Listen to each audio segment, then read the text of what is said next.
Next stop is Factorial Town.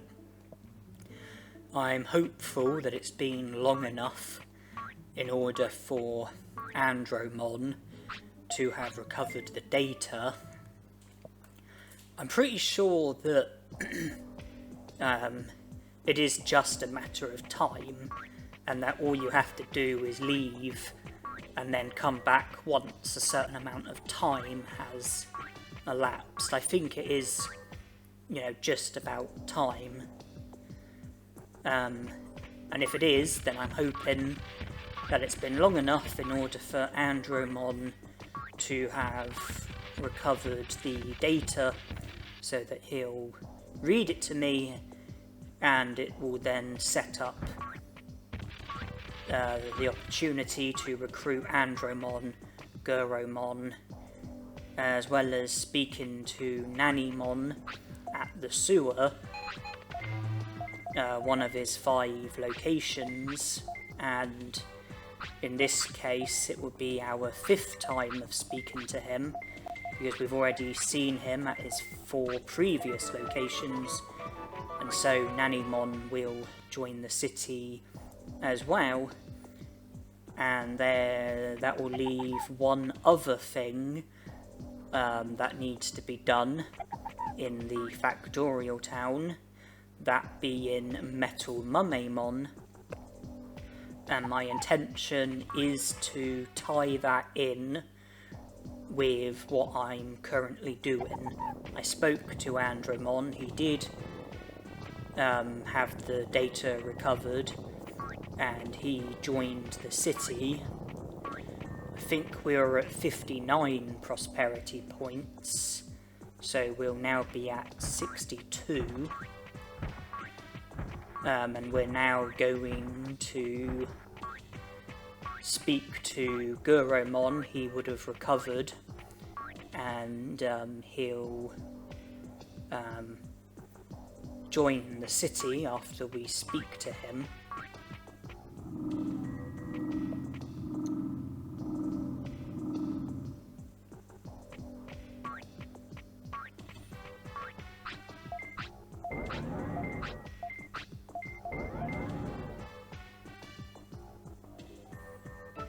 So that would be 65 prosperity points.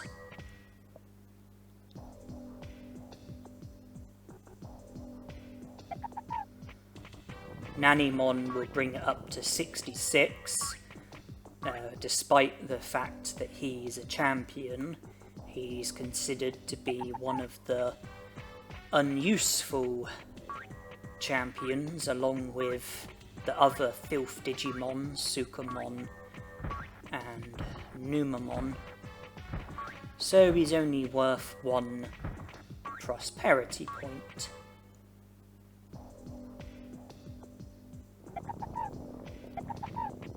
Personally speaking, I would prefer it if Sukamon, Numamon and Tanemon didn't join the city, and I'm just basing that on how badly they probably smell, how dirty they probably are, and just, the odour they would create, and what they might attract, flies, insects, rodents, disease, etc.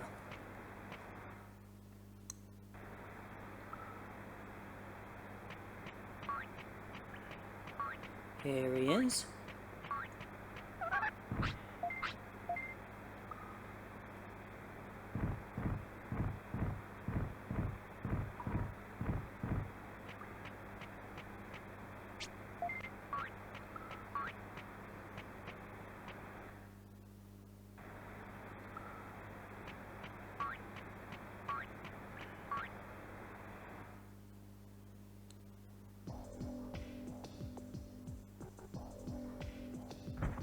So I now go to the area that Metal Mummemon sometimes spawns at.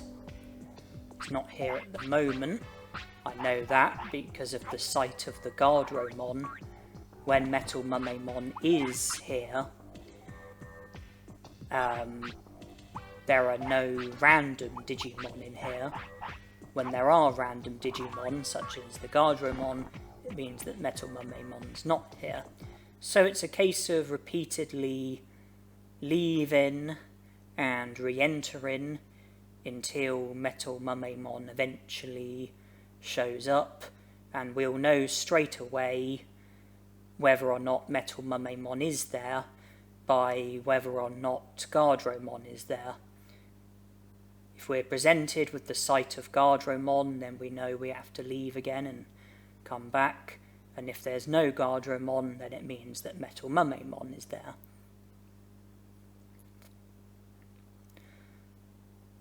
All we can do is just keep leaving and re-entering until we eventually get lucky. Statistically, he has to show up eventually. Oh, okay, he has shown up.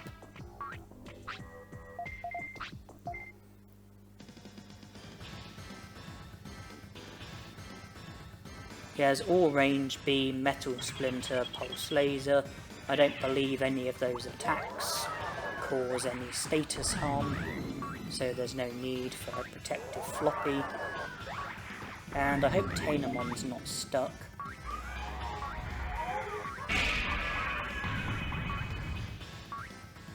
Okay, she's broke free. Right, let's battle.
I noticed that a minority of the metal splinters missed, and I can only assume that that's down to Tanemon's lack of size. The smaller Digimon do tend to have better evasion. They do tend to have a bit more joy with avoiding attacks.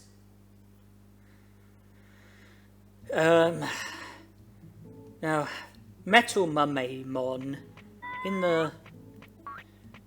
when you think about all the Digimon that you have to battle in order to make it up to 100 prosperity points, Metal Mumemon is one of the tougher Digimon in the game, but he's certainly not the toughest.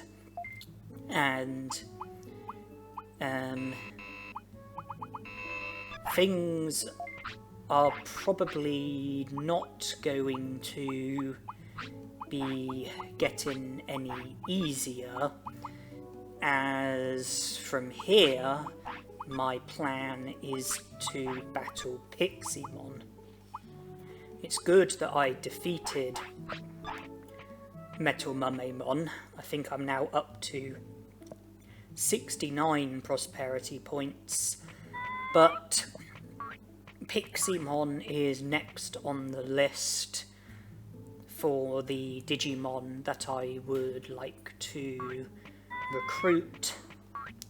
So I'm going to head to the tropical jungle and try and get Piximon to show up. And a protective floppy will most certainly be worthwhile, because Confusion Storm has a very high rate of causing confusion, whereas Bug and Danger Sting have a high rate of causing flattening. I've explained that being flattened won't necessarily be of a disadvantage to me, but being confused most certainly will be, so I'll need to use a protective floppy. And I will let Tanemon sleep before the hour ends. That's what I'm doing now. I just wanted to have a few free shots at trying to get Piximon to show up. I didn't have any joy, so I then slept and saved as well. And I'm going to continue to repeatedly enter and leave in the efforts of trying to get Piximon to show up, I do slow the video down for a few things that happen before succeeding with getting Piximon to show up. Twice when obtaining an orange banana, and I think a third orange banana shows up before Piximon does, and I believe I end up needing to make a trip to the toilet as well. Yes, that's what I'm doing now.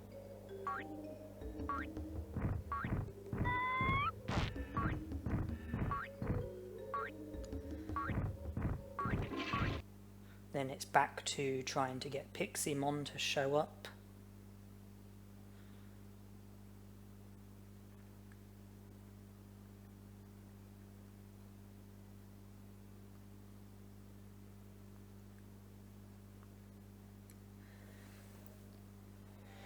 There's a third orange banana.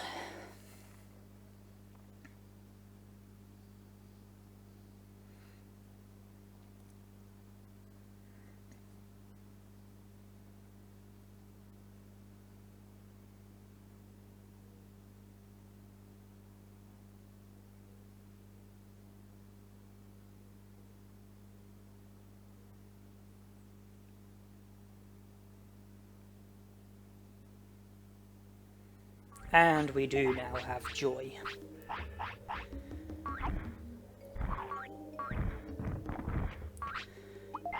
Well, there's a difference between successfully getting a Digimon to show up and successfully winning against a Digimon. So the fact that Piximon has shown up is not the end of things. I still have to win against Piximon in a battle. And I did pause and have a bit of a break, as you saw, but I paused it so that you could see the timer, so you could see how long I was gone for, and I speeded up the video as well. But here is the battle against Piximon.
I think that puts us up to 72 prosperity points.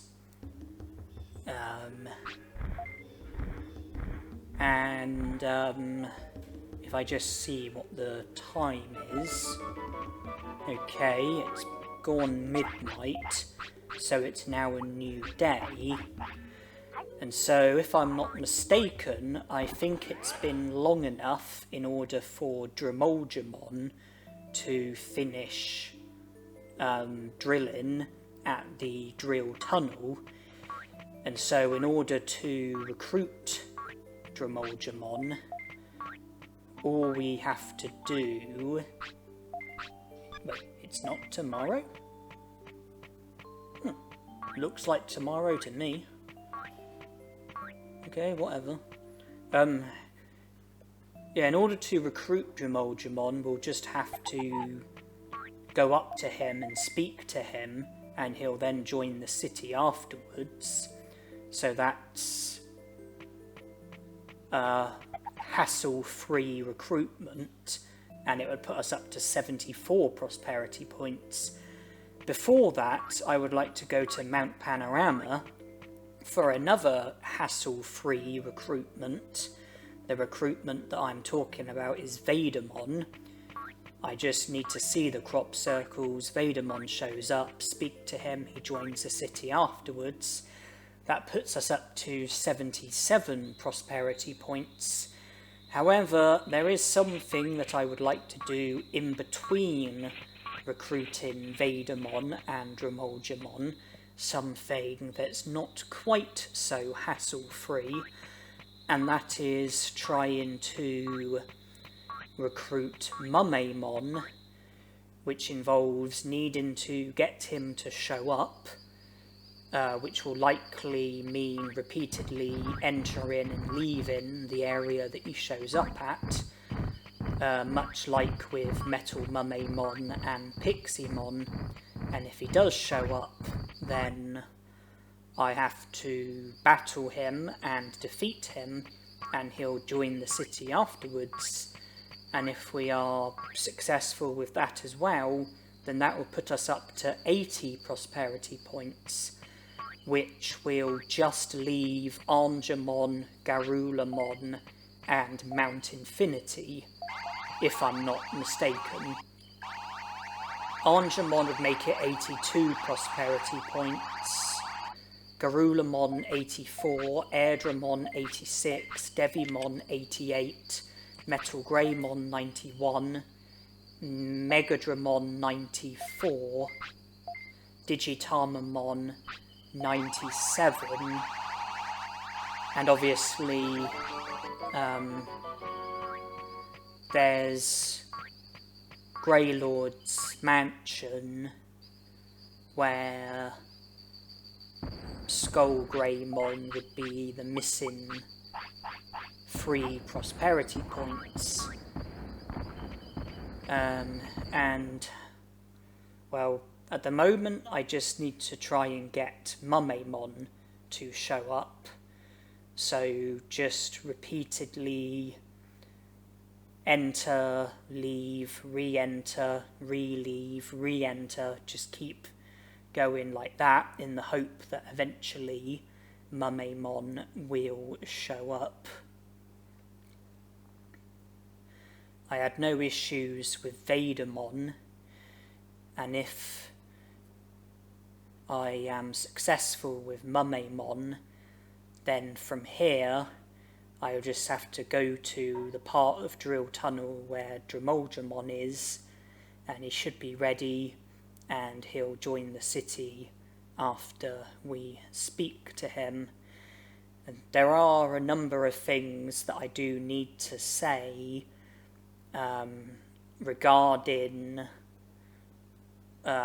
remaining Digimon. And I just paused to give a sea bass to Tanemon, and then the hunt for Mumemon continued.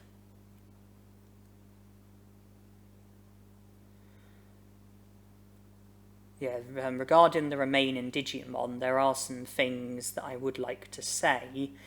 and I'd like to talk about it during the Tanemon battle. I'm just still focusing on trying to get him to show up.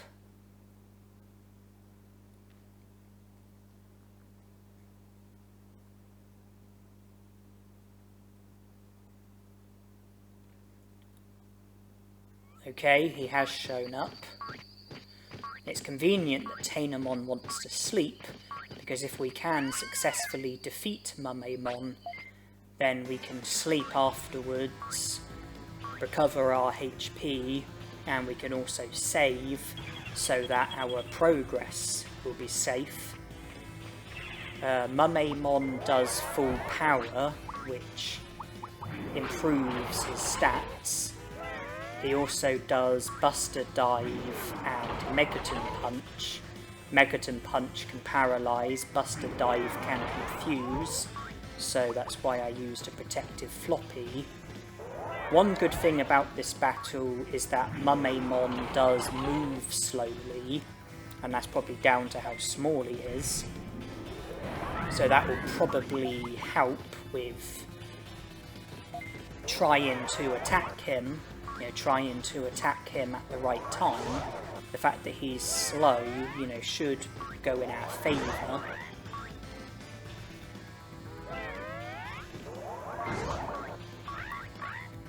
And, I do, experiment with the battle and try and find, something that works. Try and find timing so that I'm able to attack him when it's best to. But let's say that I am successful with defeating Tanemon. He'll join the city. We'll go up to 78 prosperity points. From here we can go straight to Drill Tunnel, and we should be able to recruit Digivolving, putting us up to 80 prosperity points. And the plan after that will be to go to Ice Sanctuary with the intention of trying to recruit Digimon. And there are a number of random items at the Ice Sanctuary, including a super recovery. I did have 99 in my inventory, which meant that I wouldn't have been able to have retrieved the super recovery from the Ice Sanctuary because I wouldn't have had room for it, since I would have had 99 super recoveries already. Because of that, I made sure that I used one during the Piximon battle, putting me down to 98 super recoveries, and therefore I will be able to collect the super recovery that's at the Ice Sanctuary, along with the other items that are there. And the reason why I've left Digimon as late as I have is because he is one of the harder recruits that I'm going to be faced with. I know normally he wouldn't be too difficult,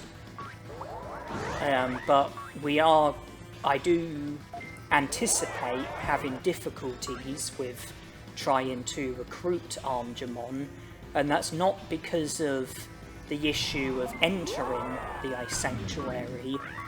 It's because in order to be able to recruit Digimon, there are three random Digimon, who you have to make it past, and they challenge you to a battle, and you get into a battle with them, and they're by no means the toughest Digimon in the world, but since they're classed as a random encounter, the amount of MP that they have is not unlimited. When it comes to these mandatory battles, like the one I'm having against Tanemon, the opponent's MP is unlimited, so they'll never run out of MP, so they can just keep on attacking without ever running out of MP, but when it's random encounters, the Digimon do eventually run out of MP, and normally that would probably be a good thing, because it would mean that they would no longer be able to attack you. But in this challenge, it's different, because where our bubble is so prone to getting blocked, we end up in positions where we frequently have to depend on Digimon attacking us, so that we can attack them while they are attacking, so that we end up doing damage. Because if we hit them with our bubble when they are doing an attack, they can't evade our attack and they take damage. If we were to attack them when they are not attacking, then likelihood is they will just block our attack and it won't do any damage. These Digimon in the Ice Sanctuary, if they had unlimited MP, then we could defeat them by attacking them when they are attacking, which would mean successfully damaging them with our attacks and keep going until they get defeated. But since their MP is not unlimited, it means that they will run out of MP, and when they run out of MP, they will stop attacking and they will just run around in circles. And when we try to attack them, even if our bubble does strike them, the very high likelihood is that they will block the attack and it won't do any damage. So if they run out of MP and they've all got loads of HP left, then it's going to be extremely difficult and time consuming to defeat them, and depending on how much HP they've got, it might not even be possible, or if it is possible, it could take many hours or even days. The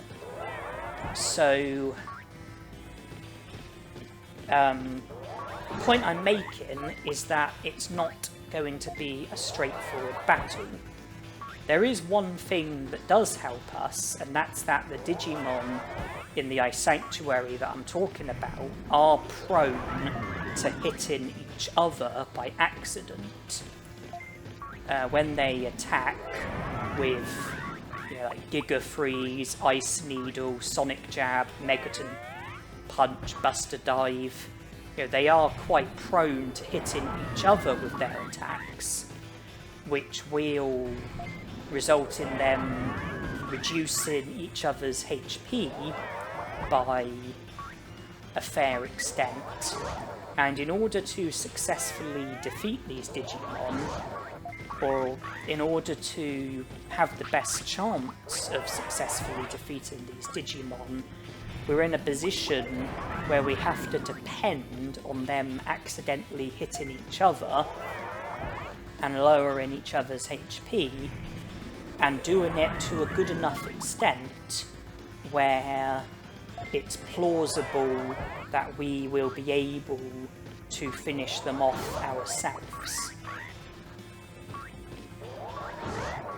Because if we end up with just one Digimon left who's low on HP, then we might be able to finish that Digimon off.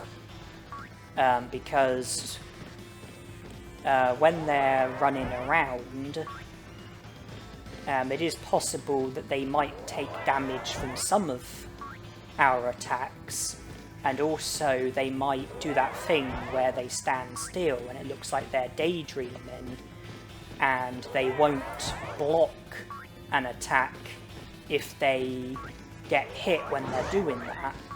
So that's something else that can help. But we really need to enter the battle and just sort of not do anything and just hope that they will attack each other as much as possible and damage each other as much as possible, so that it's then possible for us to finish them off. And I want to go to Ice Sanctuary and time it so that when I'm in the room that those 3 Digimon are in, I want Tanemon to want to sleep, so that I can then sleep in that room and save as well, so that I can battle them, and if I have no joy, then I can run away and battle them again and keep going. And if I just keep on having no joy, then I can reload and I can try again and battle them, you know, multiple times, and, you know, run away if I don't have any joy, keep going like that, and then if I repeatedly have no joy, then reload again and try again. So by, you know, saving in that area, I'll be able to, you know, reload and keep retrying more easily than if I was to save at Digimon's house and then travel to Ice Sanctuary and then reload and have to start from Digimon's house again. So, the point I'm making is that Angemon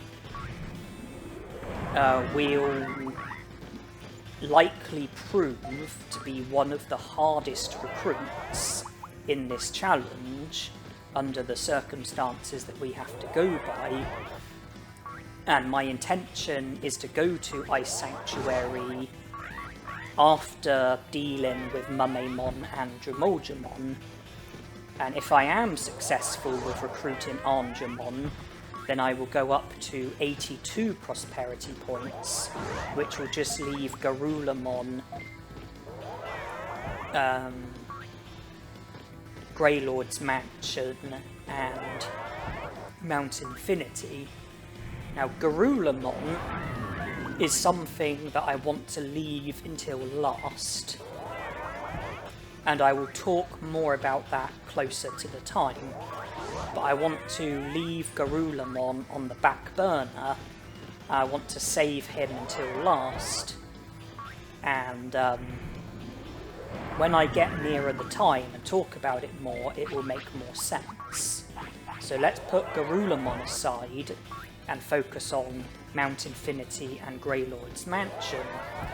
I decided that I don't want to do Greylord's Mansion because I can't think of any way of being able to enter Greylord's Mansion with Tanemon, which means that if I was to do Greylord's Mansion, you know, defeat Tekkamon and Skullgreymon, then I would end up doing all of it with a different Digimon, and I won't do any of it with Tanemon. And since this is a Tanemon Solo, I don't like the idea of recruiting Skullgreymon if 100% of it is going to be done with an alternative Digimon. I know that I did use alternative Digimon with some stuff throughout this challenge, but I was always using Tanemon for at least some of it. For example, I defeated Dromulgemon with Tanemon, then I moved the boulder with Numemon, but then I defeated Miramon with Tanemon, so the boulder moving was the only thing that wasn't done with Tanemon, and it couldn't have been done with Tanemon. But as far as the drill tunnel is concerned, most of it was done with Tanemon. I used I made Tanemon sick in Friesland, so we got rescued by Frigimon, and I did then recruit Frigimon by speaking to him when I had Numemon as my Digimon, and so the second half of recruiting Frigimon was done with an alternative Digimon, but the first half was done with Tanemon, so I did do half of it with Tanemon. I know that I took Numamon to Toy Town and Digivolve to Muncymon, and spoke to the robot Digimon who unlocked the door that led towards Worrymuncymon, but the battle against Worrymuncymon was done with Tanemon. All I did was open the door with an alternative Digimon, Muncymon, and I had no choice on the matter because Muncymon is the only Digimon where it's possible to get the door open, because if you talk to the robot with Muncymon as your Digimon, then he unlocks the door, but if you have any other Digimon, then the door doesn't get unlocked. So all I did was use an alternative Digimon to get the door unlocked, but the battle against Worrymuncymon was done with Tanemon. As for Greymon, well, I spoke to Digimon with an alternative Digimon, Muncymon, which created the opportunity to battle Greymon, but I then avoided Greymon's trigger spot and didn't activate Greymon's trigger spot until later on, when I had Tanemon as my Digimon, and the battle against Greymon was done with Tanemon.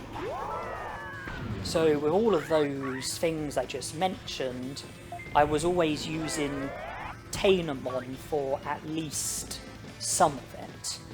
With Greylord's Mansion, it's different because it looks like I won't be able to use Tanemon for any of it, and it will all be solely an alternative Digimon that's being used for the whole of Greylord's Mansion.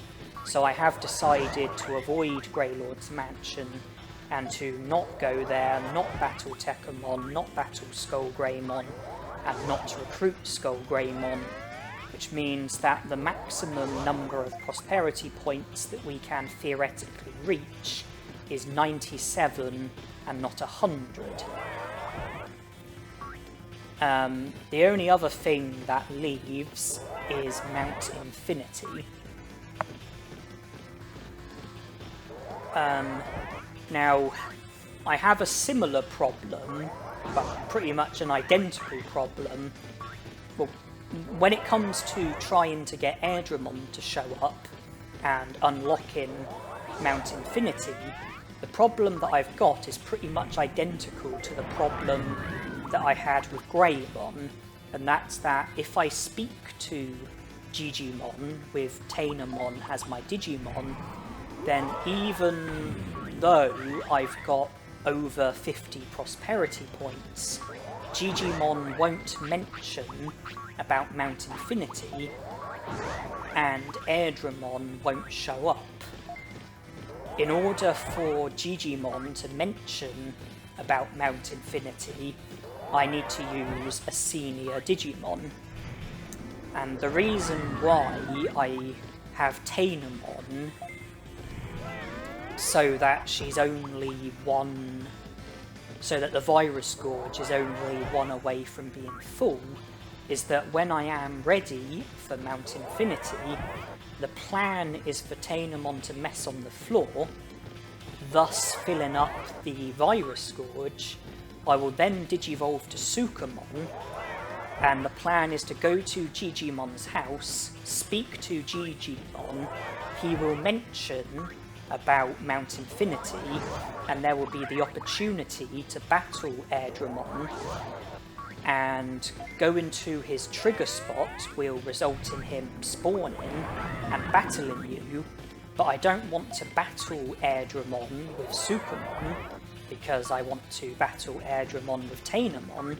So after I speak to Digimon, the plan will then be to leave Gigimon's house with an autopilot that will enable me to exit his house, and without triggering Airdramon, it will enable me to avoid Airdramon's trigger spot.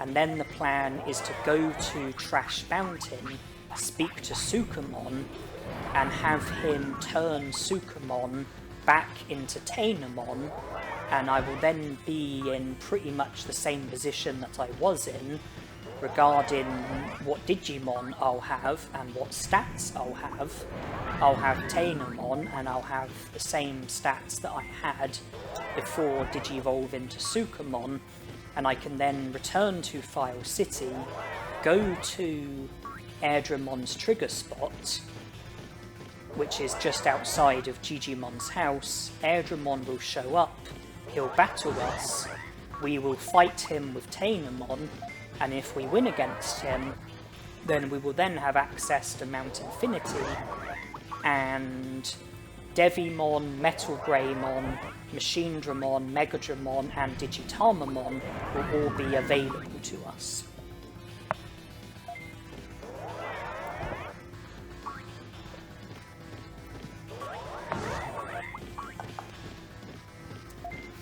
There is just one more thing though. When I do Digivolve from Sukamon back to Tanemon, I think the game will think that it's as if I've only just got Tanemon.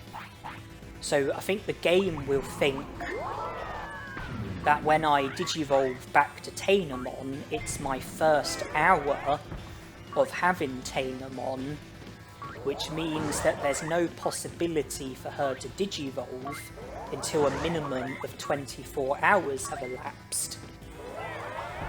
And because of that,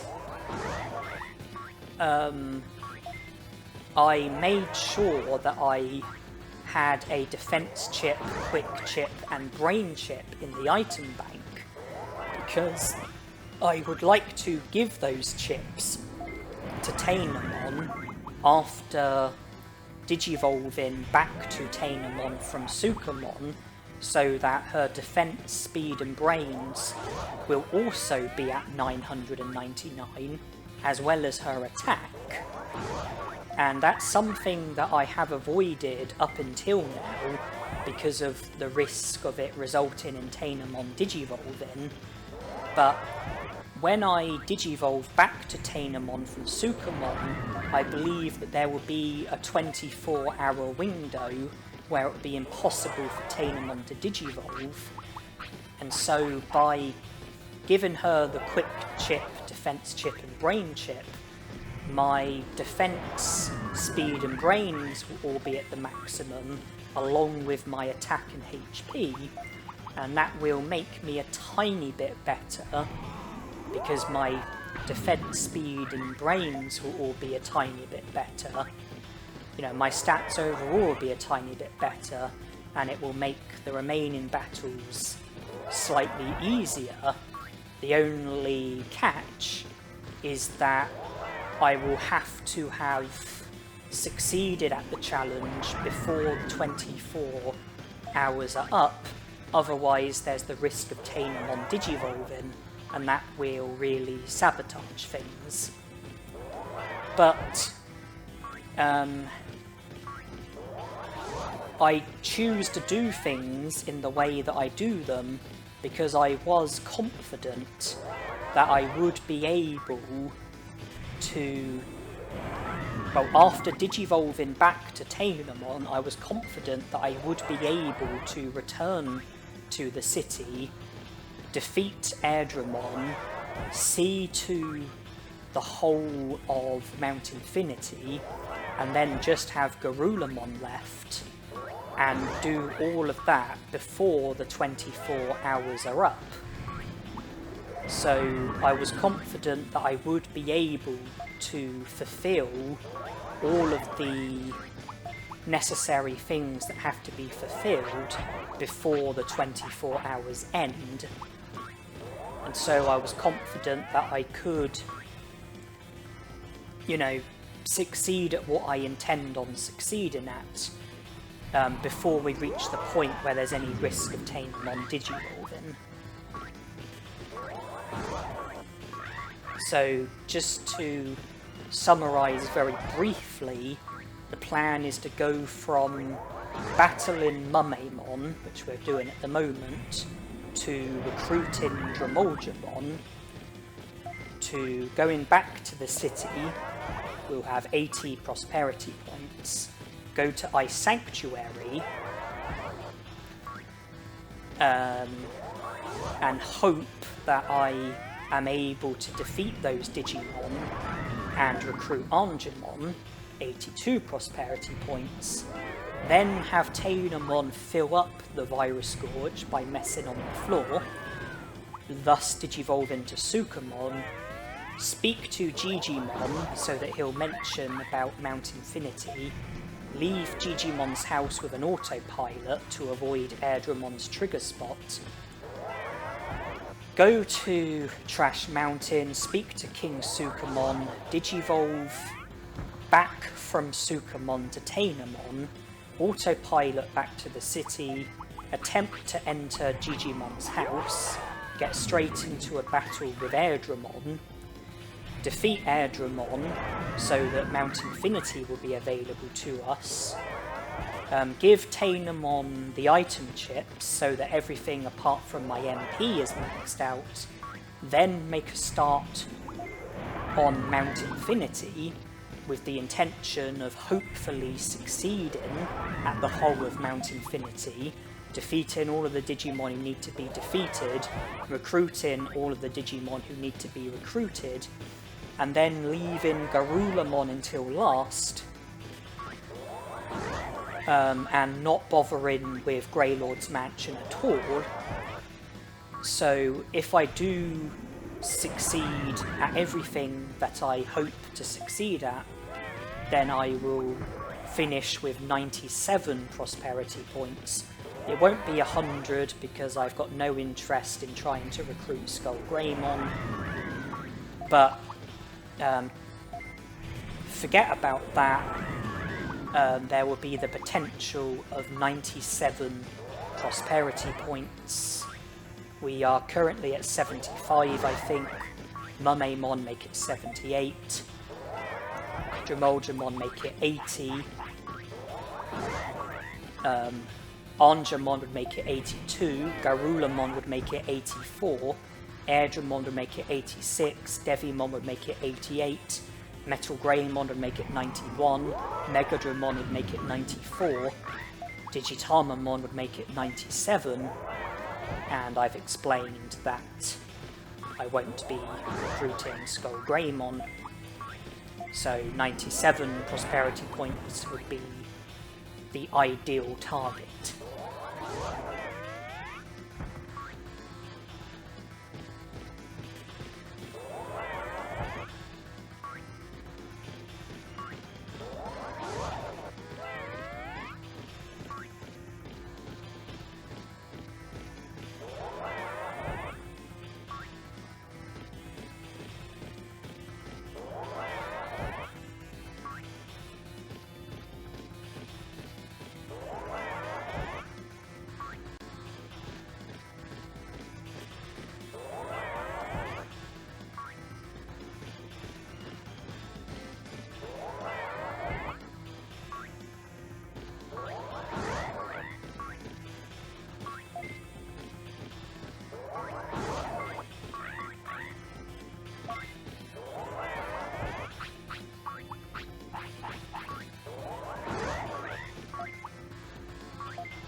Strangely, that battle seemed to be more difficult when, well, after Mumemon had slowed down. Usually it's easier, but I think it was harder to get the timing right, and I frequently, when he came at me to do Megaton Punch and I used Bubble, I frequently did it too early, and I struck him before he started to do Megaton Punch, and he blocked it.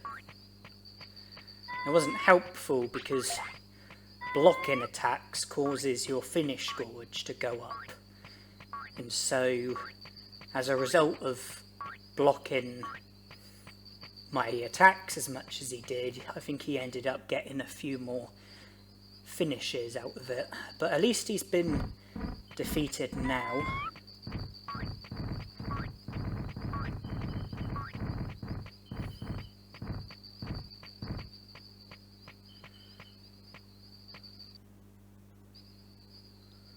I'm going to the drill tunnel this way because by entering on this side it will take me straight to where Digivolving is.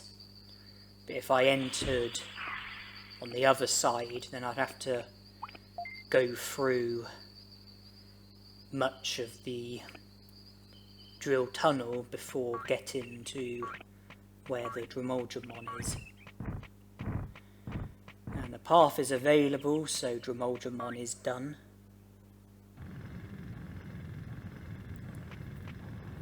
There he is.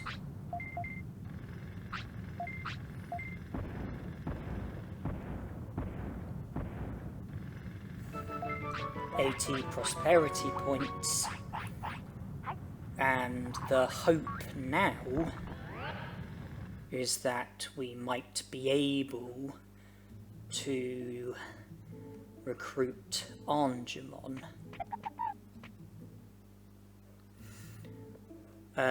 Although we've only just woke up, and I think that when an In-Training Digimon wakes up, it's a good 6 hours before it wants to sleep again. So we are a number of hours away from when it would be most ideal to go to the Ice Sanctuary, because I said that I want to sleep in the area where the Digimon are, who I have to defeat.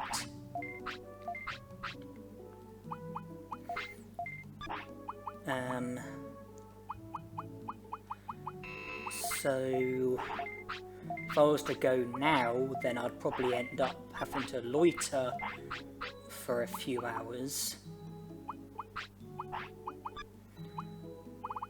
There's a large recovery in the Ice Sanctuary, so that's why when I purchased large recoveries, I only put my total up to 98, because the large recovery in the Ice Sanctuary will put it up to 99.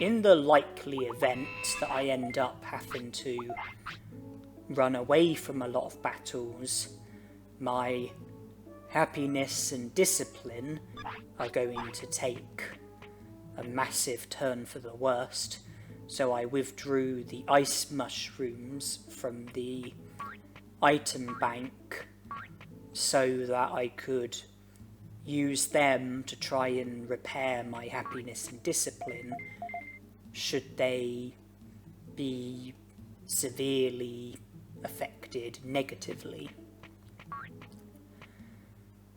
And in order to try and pass the time a bit, I decide to go to the green gym and pass some time by training, because I want to time it where I want to sleep when I'm at the specific part of the ice sanctuary. But I have to keep defense, speed and brains under 999. I don't think I can go any further with speed. If I train defense, then that will put brains up. So I'm training MP as a way of boosting my defense. I want to boost my defense, but training defense will boost my brains as well. And my brains is very close to 999. I can't really go any further with speed, so I'm training my defense by training my MP. I'm getting a small boost of defense by training my MP. And even though my attack is at the maximum, I could train my attack as a way of giving my speed a slight boost. But the defense was further behind, so that's why I wanted to boost my defense, and I chose to do it by training my MP. And a bit of time has now gone by, so I've had Birdramon take me to Friesland, and from here I'll be heading to the Ice Sanctuary. And the first hurdle is the Ice Sanctuary skip. I think I am better at it than I used to be, and that's come as a result of watching the tutorials a bit more closely and watching a larger number of tutorials, because there's more than just one.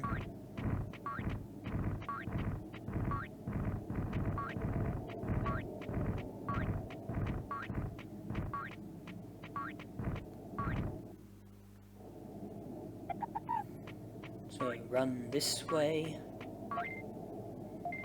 then run this way, try and get the precision correct, and all was successful with one try. But I won't get carried away though, that might simply have been the result of luck more than anything. But at least we're inside the Ice Sanctuary.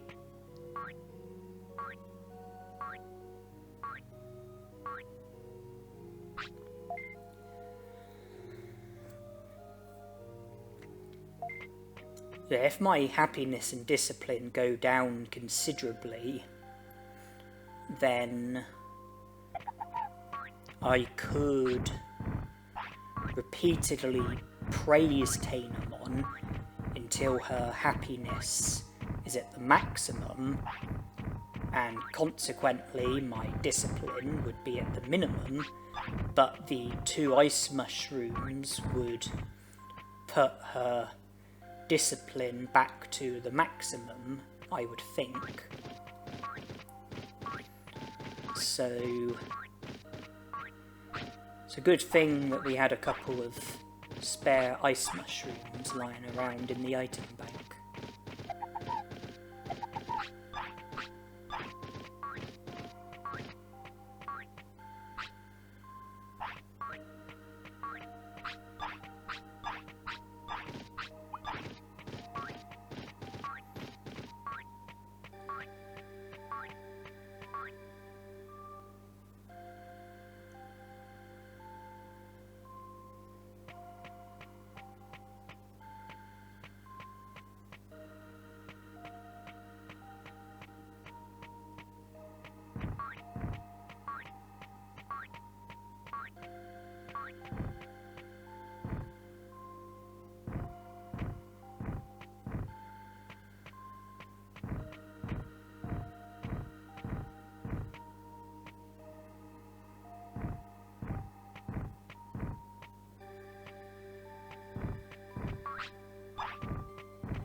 Okay, Tanemon does want to sleep, so that's good timing.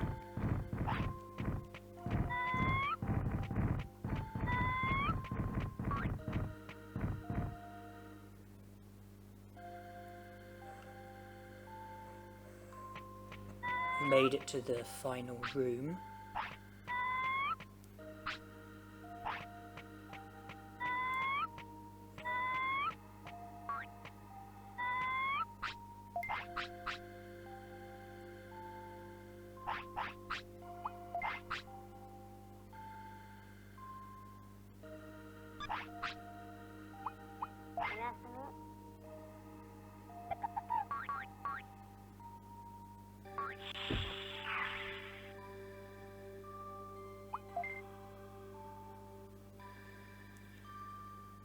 So after X number of reloads, here we are.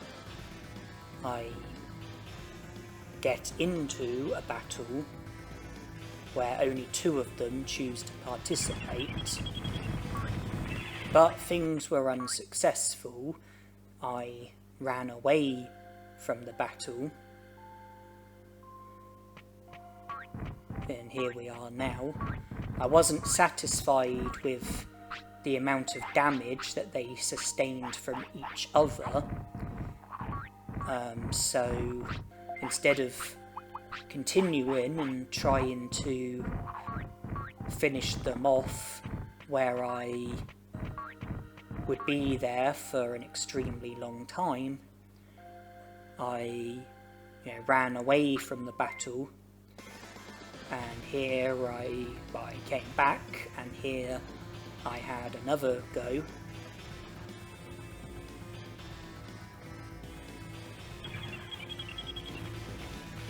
And I ran away from that battle as well, since that battle didn't go very well either.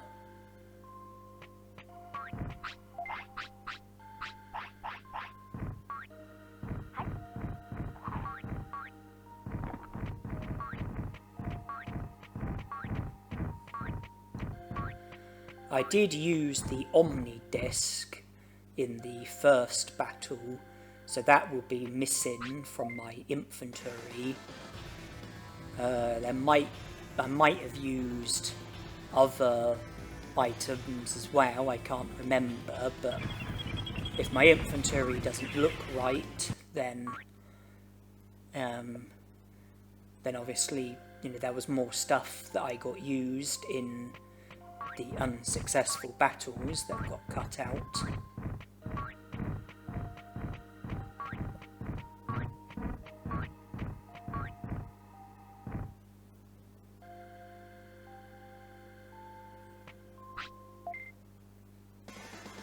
Here we try again with all 3 of them participating.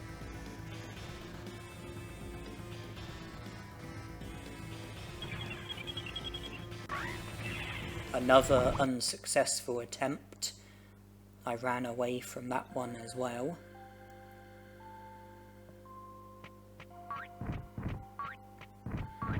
Happiness and discipline are continuing to be affected. Time is continuing to tick away. But I just kept trying.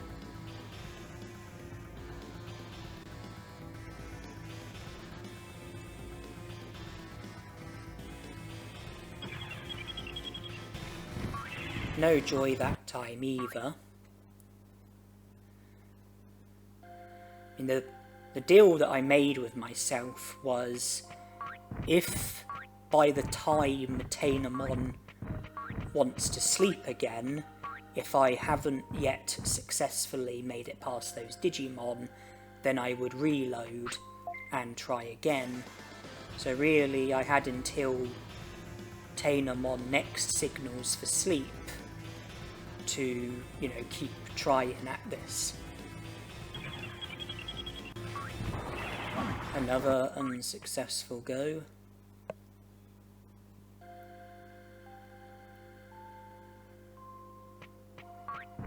Discipline has actually fallen into the negative.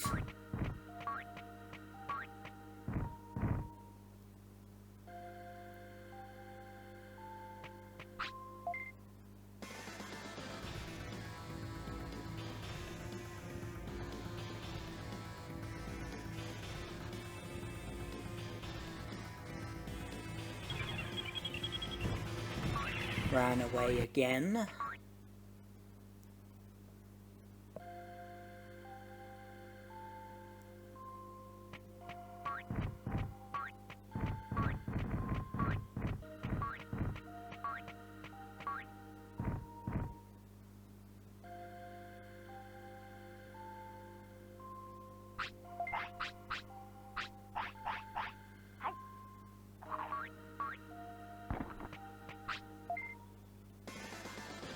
All three of them participating.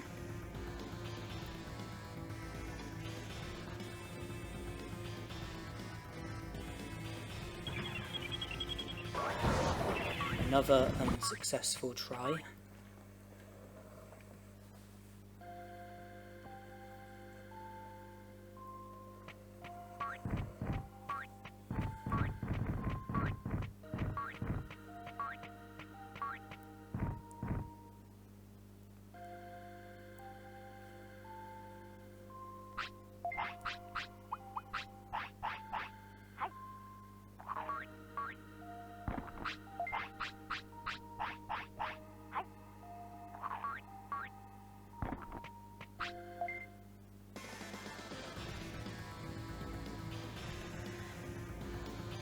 I wasn't aware of any alternative way of being able to recruit Angemon though, so I just kept trying.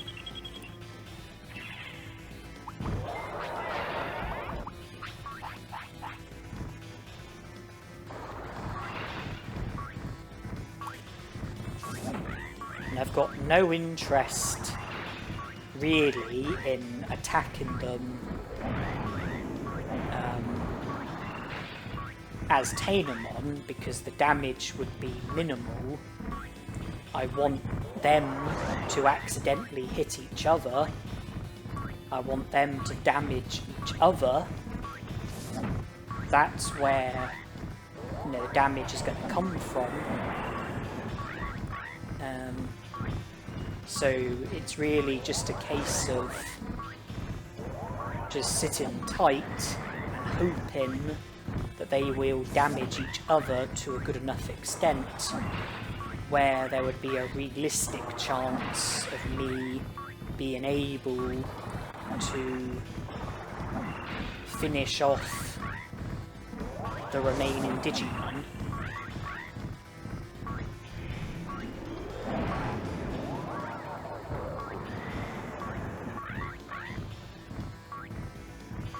The best case scenario would be for two of them to get defeated, so there's only one left, and for that last one to be low on HP. Failing that, I suppose the next best case scenario would be for there to be more than one, but for them to be very low on HP, so that, you know, there's a chance of me being able to finish them off. At the moment, one of them is low on HP. One of them is getting low, but the Icemon still has lots of HP, but he's just taken a big blow there, and one of them's been defeated, so there's two left, but their HP is far too high at the moment.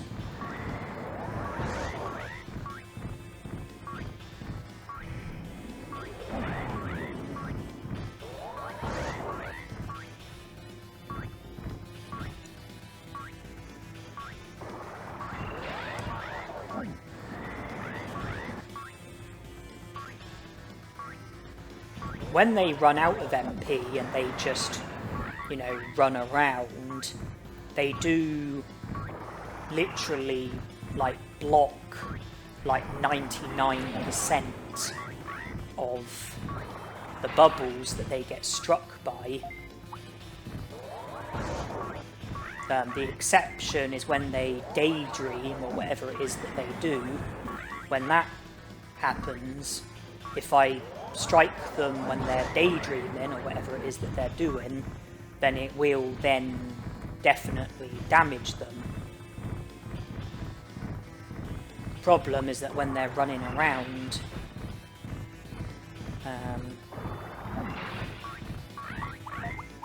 almost all of them get blocked.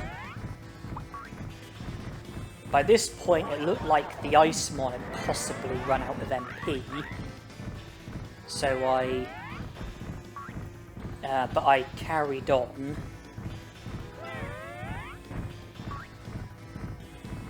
One of them's very low on HP, one of them's getting there.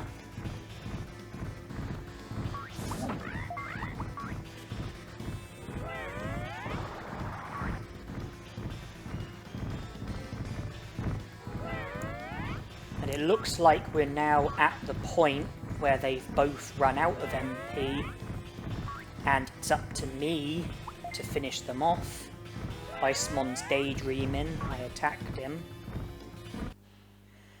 Then I decide to speed the video up, because I was here for a very, very long time.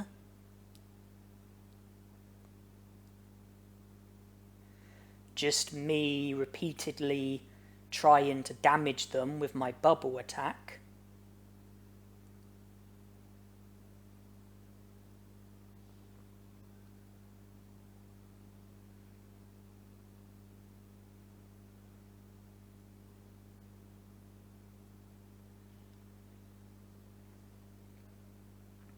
It's now just the Icemon left.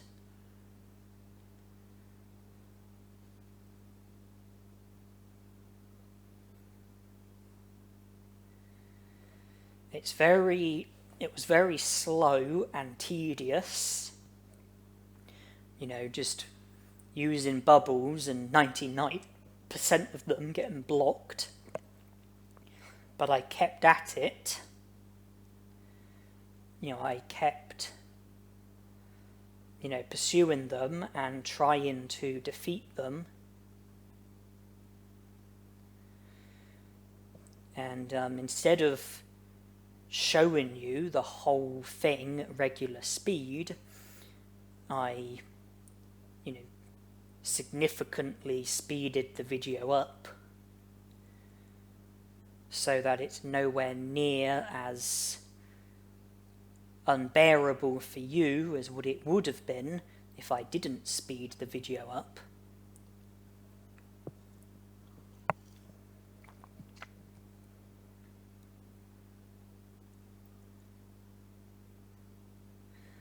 If memory serves me correctly, I think the video is at 32 times the speed.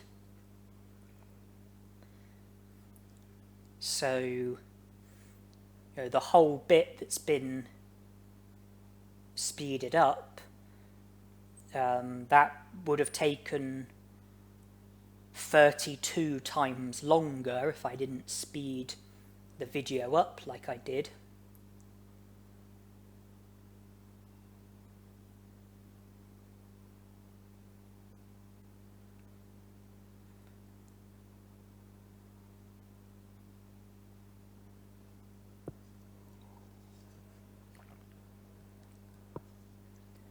You can see that Icemon was pretty much just running on the spot, and he was one hit from dead, but it was just, the bubble just kept getting blocked every time.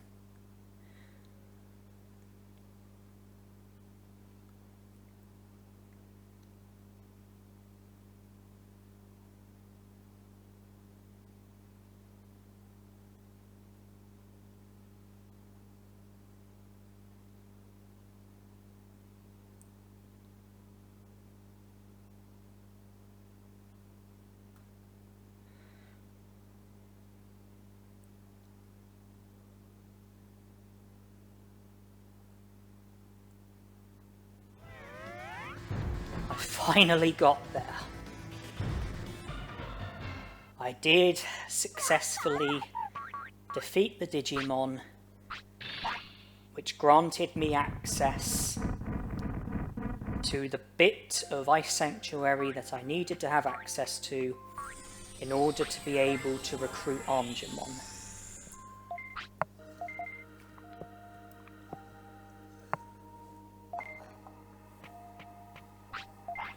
So now we just have to return to where the statue was, and I think I had forgotten like how many sea basses I'd given Tanemon, and after eventually, you know, succeeding at the battle, I didn't want the progress to go to waste, so I gave her another sea bass just to make sure that she would definitely, you know, stay alive.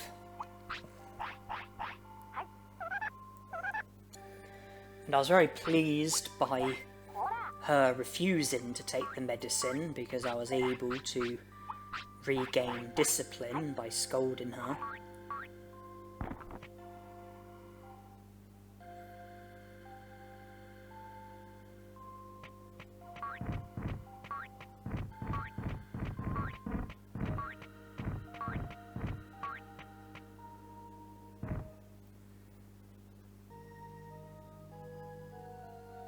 Statue's not here, but for your character to realise that, you have to re-enter this bit of the Ice Sanctuary, then leave, and then your character acknowledges that the statue is missing.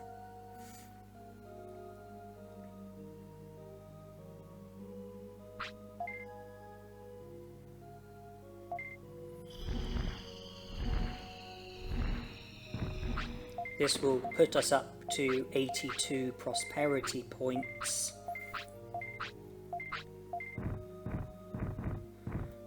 And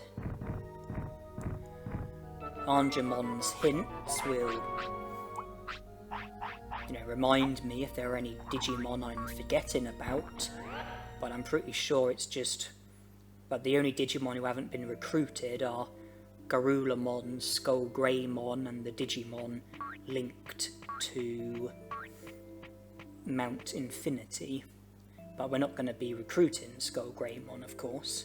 That's been made clear already.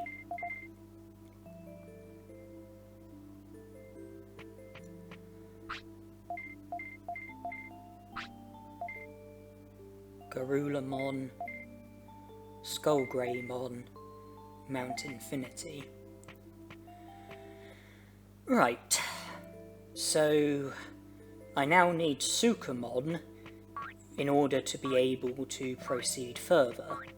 Well, I don't technically need Sukamon, I need an alternative Digimon to Tanemon, a senior Digimon to Tanemon, but Sukamon seemed like the most logical choice, because I could easily Digivolve to him, since the Virus Gorge is only one away from being full, and then I can easily Digivolve back to Tanemon once Sukamon's usefulness is over.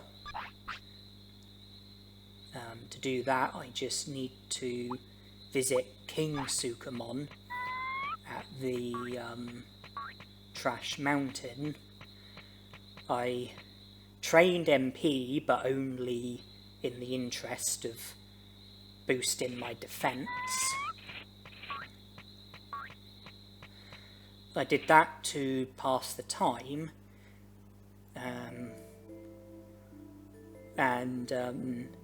well, we've got to the point where Tanemon wants to sleep, but doesn't want the toilet.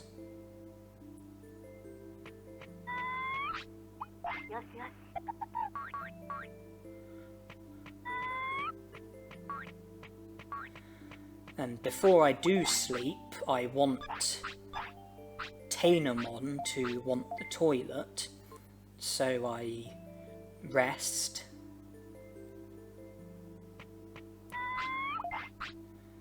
Tanemon does now want the toilet, which is great.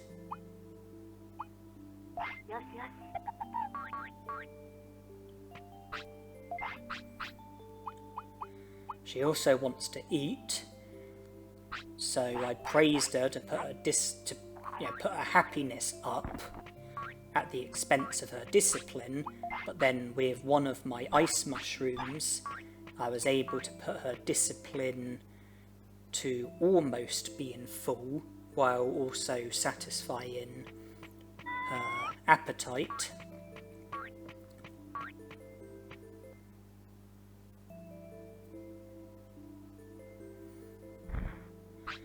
And then here I choose to sleep. She goes to the toilet in her sleep, and then on the next hour she will Digivolve to Sukamon. I decide to praise her to boost her happiness. I gave her a sea bass while I was at it.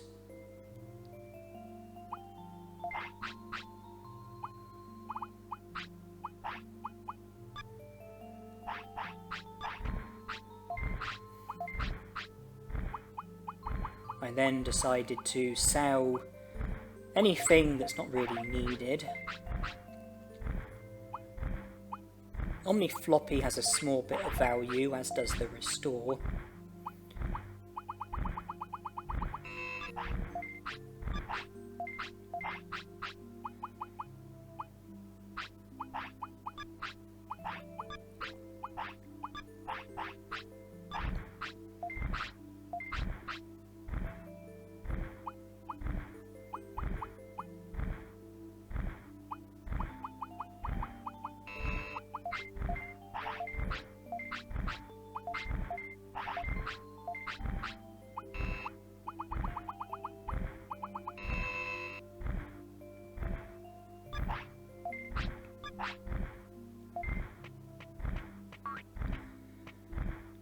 So I then just wait for Tanemon to Digivolve to Sukamon. I accidentally left the item shop, so I then re-entered. I wanted to Digivolve here so that Sukamon could then clear up a bit of feces that Tanemon laid when she was sleeping. I do like the Digimon world to be as clean and tidy as possible.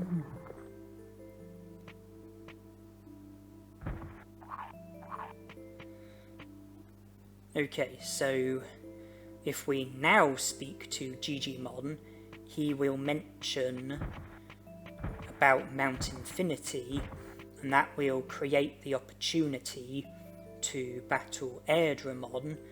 The trigger spot is literally just outside of Digimon's house.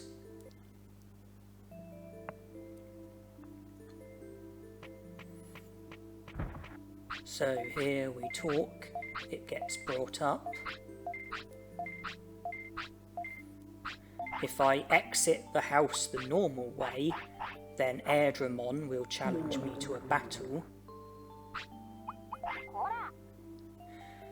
With that in mind, I have to exit with an autopilot because I need to avoid Airdramon while Sukamon is my Digimon, because I need to battle Airdramon with Tanemon.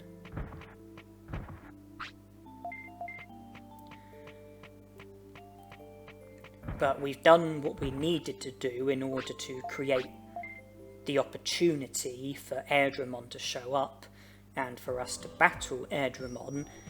So Sukamon's usefulness is over. Now we are just going to the Trash Mountain to speak to King Sukamon and have him turn our Digimon back into Tanemon, so we can then proceed with the rest of the game and the rest of the challenge. Airdramon being the next Digimon that we are going to battle.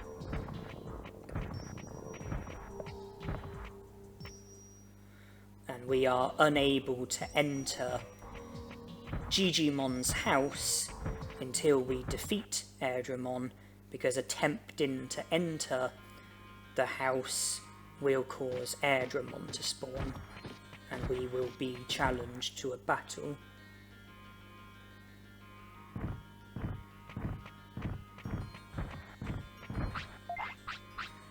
I wasn't too sure how my lifespan was looking, and I wasn't sure if Digivolving to Sukamon would have had an impact on it in any sort of way, but I chose to give him a sea bass just before we reached a new hour, and that was just to play on the right side of caution. I didn't want him to fade away. I have more than enough Digi Sea Basses in order to see the game through.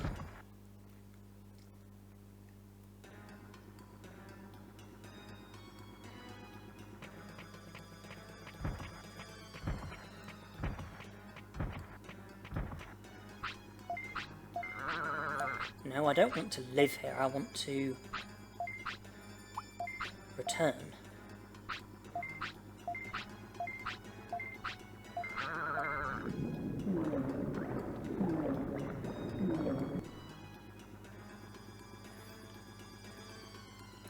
Now, this will put our weight down to 10, which is within the range of 10 to 20, which is the required weight in order for Tanemon to Digivolve.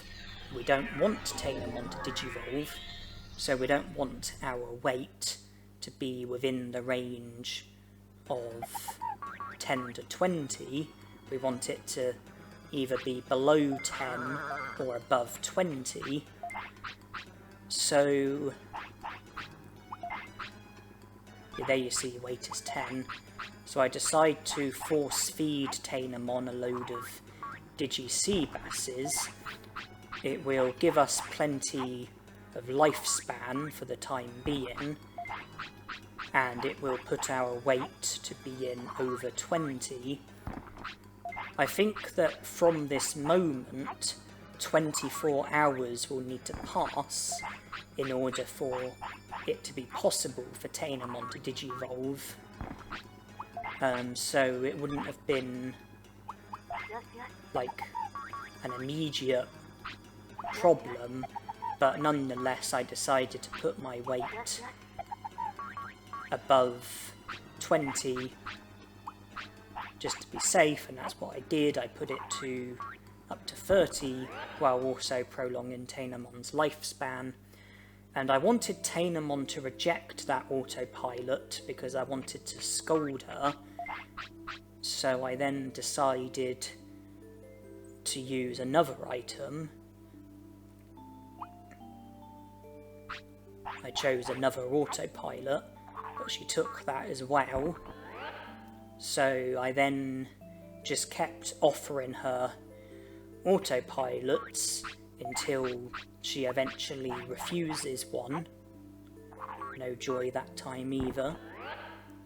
It's just I just want to scold her so that I'll improve her discipline. Okay, she declined that time. Her discipline is virtually half, so an ice mushroom will make it virtually full.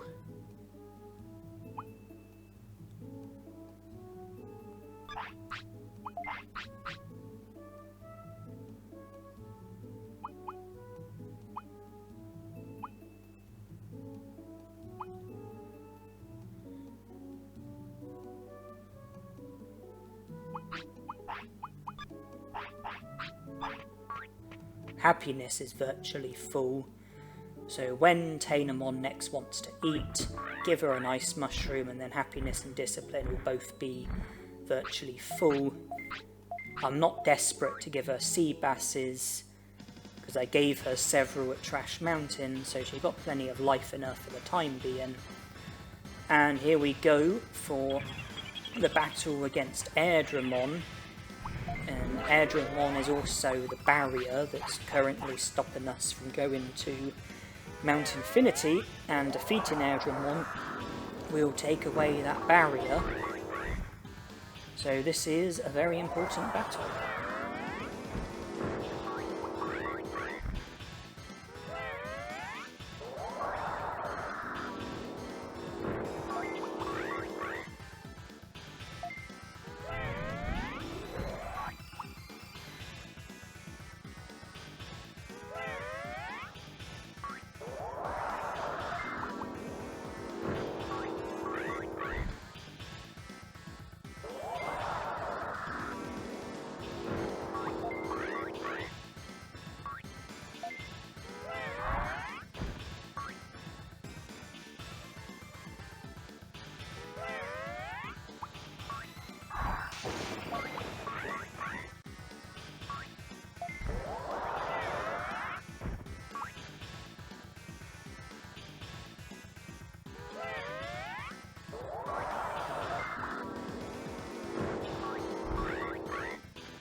In that battle, I wanted to use the Restore and Omni Floppy. And what's this? Acquired MP consumption reduction bonus due to intelligence. Technique consumption MP will decrease by 20%.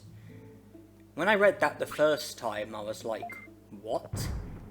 But then, from playing it back and rereading it, I think what it is that from getting my brains up to the maximum, which is 999, I think MP consumption from using techniques has been decreased by 20%, which in this challenge is useless because we don't use MP. So MP has no place in this challenge. So it's not helpful. Not in this challenge anyway. But yeah, I wanted to use the Restore and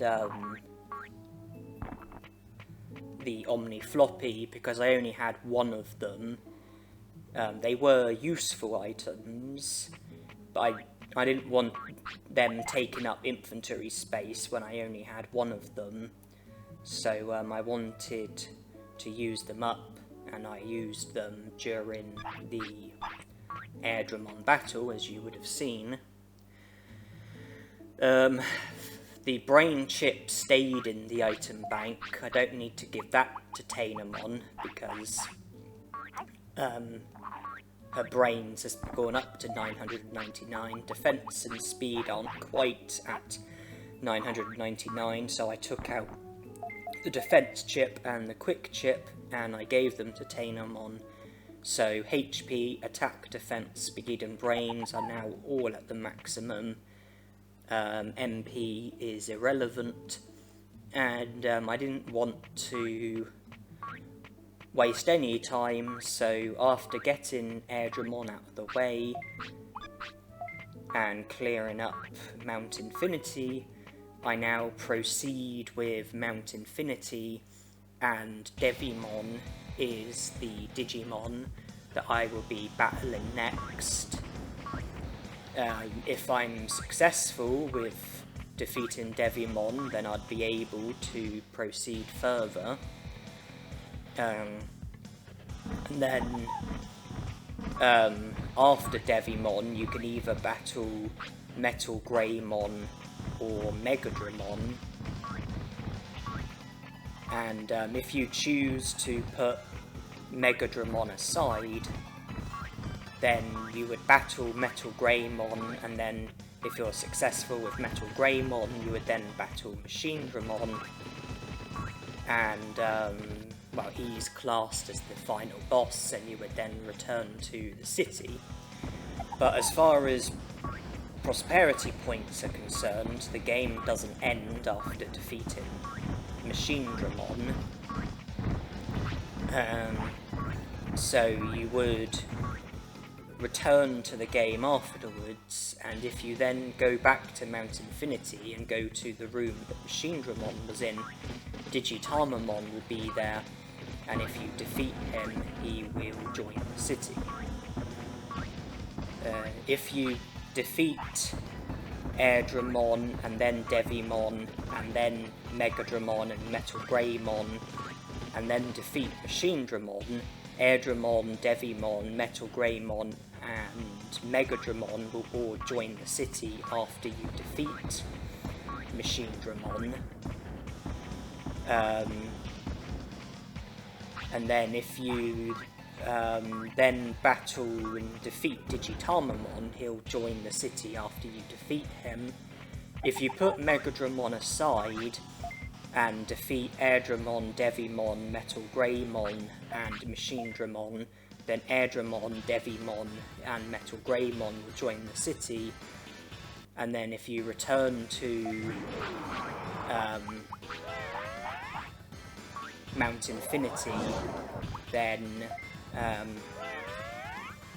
if you defeat Megadramon, then he'll join the city after you defeat him, much like with Digitalmon. And when I was recording, when I was going into the battle, I experienced a technical fault where I lost a tiny bit of footage and I had to stop recording, and I then paused to try and lose as little footage as possible, and I carried on recording when the game was paused, and then I unpaused and continued from there. The point I was making is that you have to defeat Machinedramon before you can defeat Digitalmon, so you have to defeat Machinedramon before you can recruit Digitalmon. You have to defeat Devimon and Metal Greymon before you battle Machinedramon, and you're meant to have to battle Airdramon as well. The only way of avoiding him is by leaving Gigimon's house with an autopilot. But you're meant to have to defeat Airdramon before Machinedramon, along with Devimon and Metal Greymon. Megadramon, it's optional. I mean, you do have to defeat him in order to recruit him. It's up to you whether you defeat him before Machinedramon or after. If you defeat him before Machinedramon, then he'll join the city after you defeat Machinedramon. If you defeat him after Machinedramon, then Megadramon will join the city after you defeat Megadramon.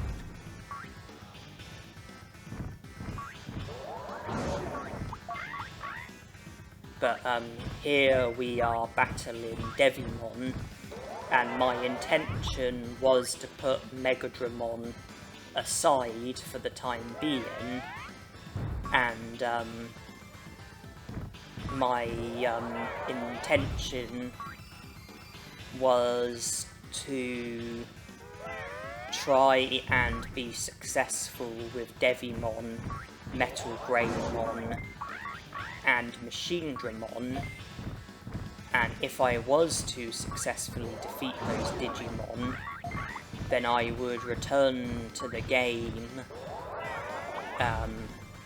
after the credits, which occur when you defeat Machinedramon, and Airdramon, Devimon and Metal Greymon would join the city.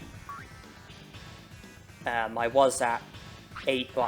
currently at 82 prosperity points. Airdramon would make it 84, Devimon would make it 86, Metal Greymon would make it 89, and the intention would be to return to Mount Infinity for Digitalmon and for Megadramon as well. So my plan was to leave Megadramon until after Machinedramon. So the Digimon on my mind at the moment are Devimon, Metal Greymon and Machinedramon, and if I'm able to succeed with defeating those Digimon, then afterwards my mind would be on Megadramon and Digitalmon. It's just Devimon, Metal Greymon and Machinedramon, those are three of the toughest battles that you will be faced with when playing this game. And I'm doing the game with a huge challenge. I'm using Tanemon as my Digimon, so I'm going to end up using a lot of HP recovery items. I do have lots of HP recovery items, very good HP recovery items, plus very good stats, but nonetheless, due to the difficulties of the battles, there is, the risk of me running low on items, running out of items, so I want to try and preserve them best I can. So instead of doing Devimon, Metal Greymon, Megadramon and Machinedramon all at once, I thought it would make more sense to do Devimon, Metal Greymon and Machinedramon, and then leave Digitamon and Megadramon for later. Not only that, but in the area where Megadramon is, if you defeat him, then he will no longer be in that area, and instead there will be random Digimon in there. And if you defeat him before Machinedramon, then when you go back for Digitamon, you have to go through the room that that Megadramon was previously in, but instead of it being him, it will be the random Digimon, and you have to get past and avoid those Digimon, which creates a bit of hassle, particularly if you're bad at avoiding Digimon like I am. But if you defeat Machinedramon without defeating Megadramon first, then when you go back to Mount Infinity for Digitamon, it will still be Megadramon in the area that he's in, and there'll be no random Digimon there, so there's no risk of you getting into an unwanted battle with any of the random Digimon. So those are my reasons for planning to leave Megadramon aside for the time being, and to put my focus on Devimon, Metal Greymon and Machinedramon. Should I get low on items and become concerned, then I could use an autopilot to return to the city and purchase more items. If that requires more money, then there's the Moldramon money trick that I can do. I've got 99 medium recoveries in the item bank, which would be used for the Moldramon money trick.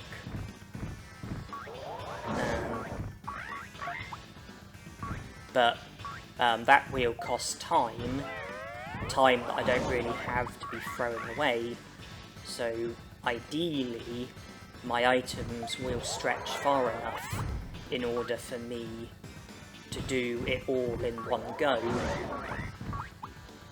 Devimon, Metal Greymon and Machinedramon.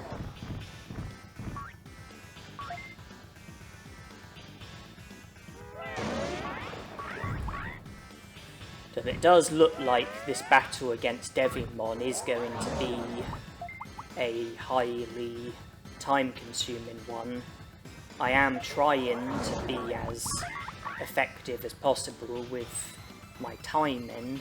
You know, I am trying to attack at the right times, but my attacks are doing under 20 damage. His maximum HP was 6,000 and something, so it is going to take a lot of attacks to defeat Devimon, and therefore a lot of time. But I can't really do anything about it. This is a Tanemon Solo challenge. You know, it is meant to be a challenge, you know, it's not meant to be a cakewalk.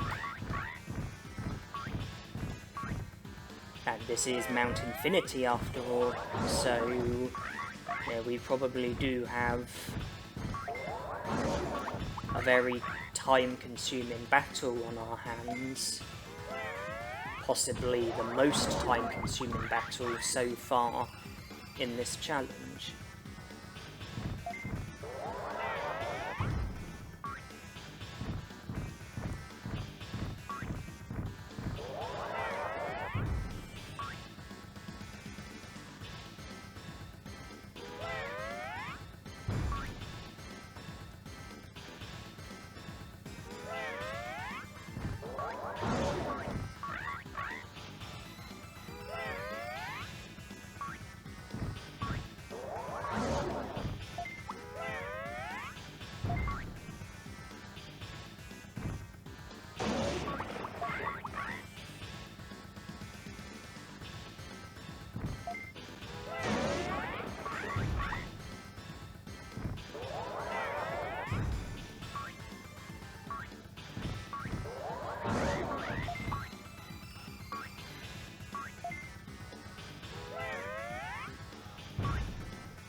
his HP's fallen to under 5,000, so we are getting there very slowly.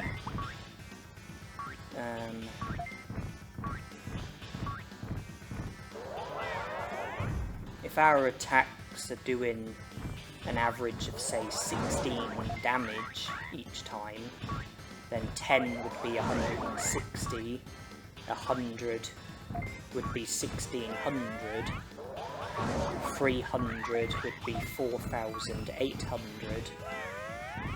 So it looks like we're a good 300 attacks away from making it to the end of this battle. That's successful attacks, of course. It doesn't include ones that get blocked. You know, it's only talking about the ones that do damage.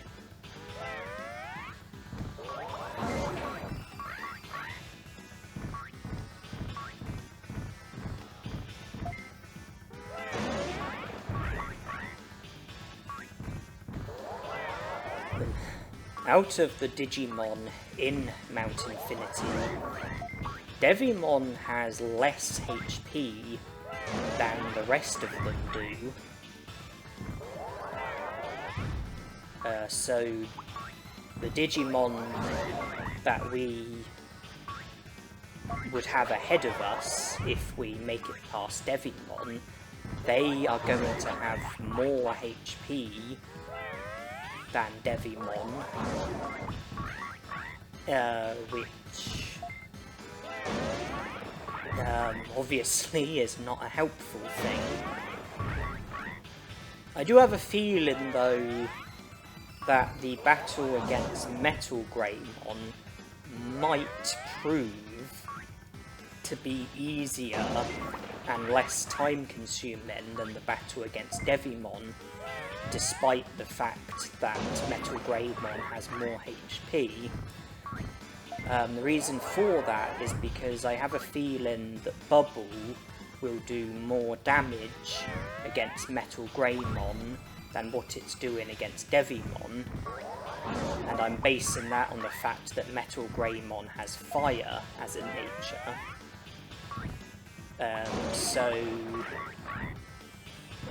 It could actually take less attacks to defeat Metal Greymon, regardless of the fact that he has more HP than Devimon does. And judging by the attacks that Metal Greymon uses, Infinity Burn, Buster Dive and Meltdown, I think that it will be easier for us to get our timing right, and I think it will be easier for us to, you know, attack at times where our attacks will do damage. So I think that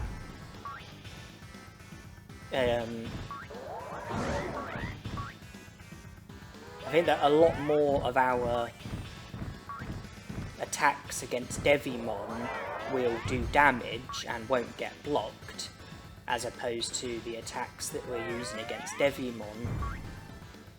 I think that we will be able to damage Metal Greymon more frequently, and that our attacks will do more damage.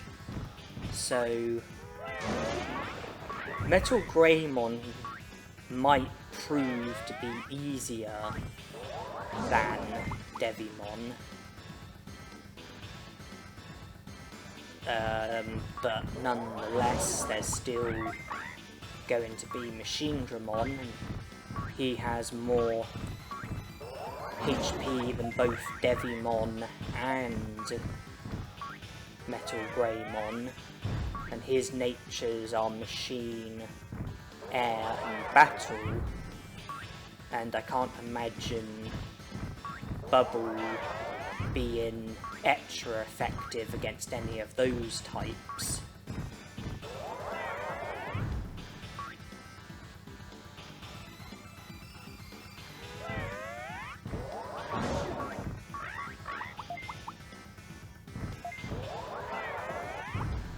So even if Metal Greymon does prove to be an easier battle, we're then going to be faced with a harder battle more or less straight afterwards.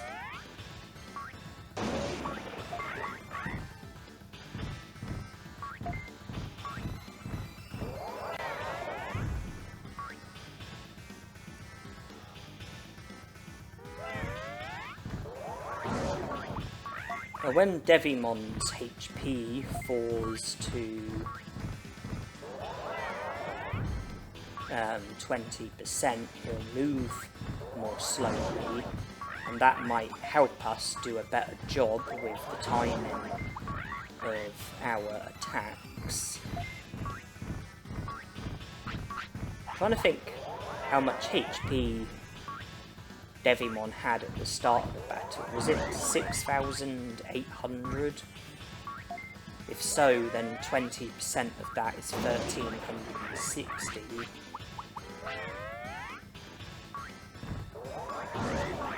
I'm just thinking about, Devimon slowing down due to his HP falling to 20% or less. It might be, the fight might become easier once he slows down, because if he comes at us to do Megaton Punch or Megalospark, we'll have a bit more time to react. So if we pick the defensive command and then he comes at us and then we pick Bubble, we might end up being able to successfully strike him more frequently.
There is one bit of text that I have to go through slowly in order to stop the game, well, prevent the game from freezing.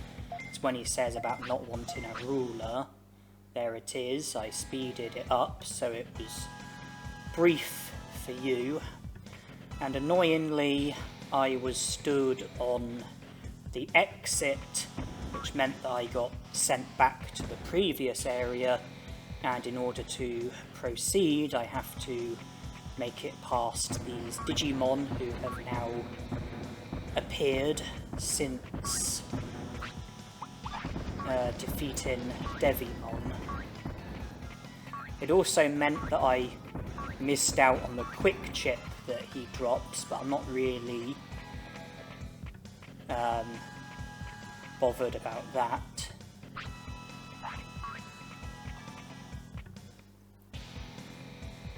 I would have sold it for 5,000 bits, which is small fry as far as I'm concerned.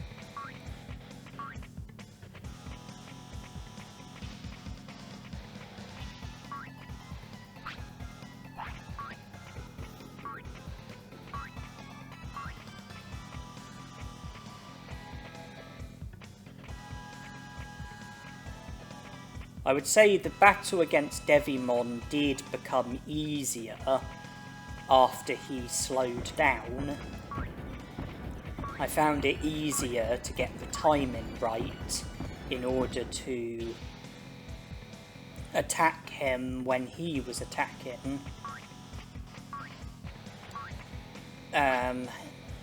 Nonetheless, it was a highly time-consuming battle. My items are still looking very good, I would say. My super recoveries are down to 80, so they've gone down by about a fifth. But I think my large recoveries and super restores are unaffected. And, well, it's a case of one Digimon down, 2 more to go. Devimon's been defeated, Metal Greymon and Machinedramon are ahead of us.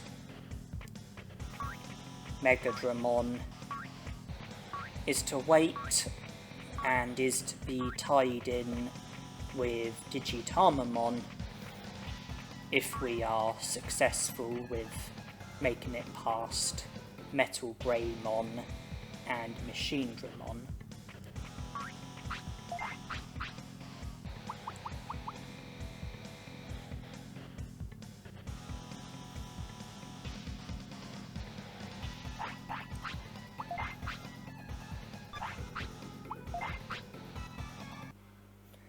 And I did pause for a while.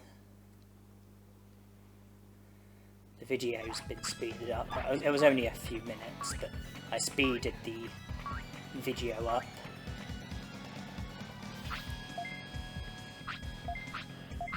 And hopefully my predictions are right and that this will actually prove to be an easier battle due to the idea that my attacks will probably do more damage against him than what they did against Devimon.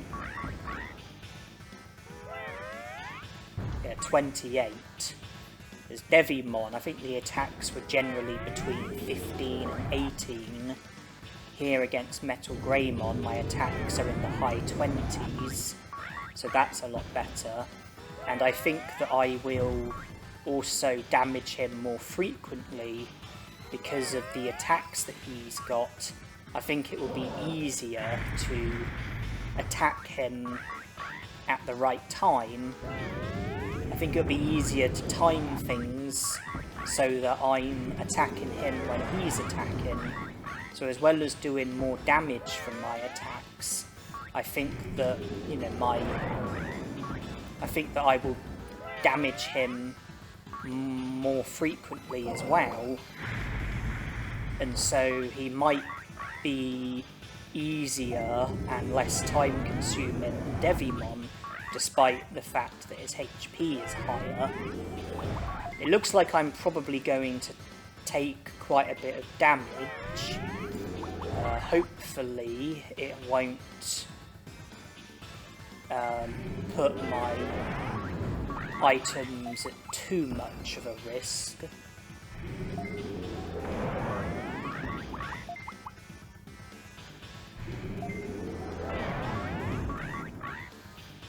It looks like my attacks are generally doing between 27 and 30.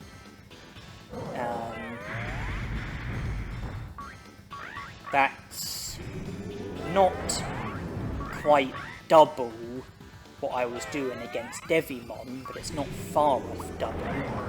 Because Devimon, I think, was 15 to 18, so double that would be 30 to 36.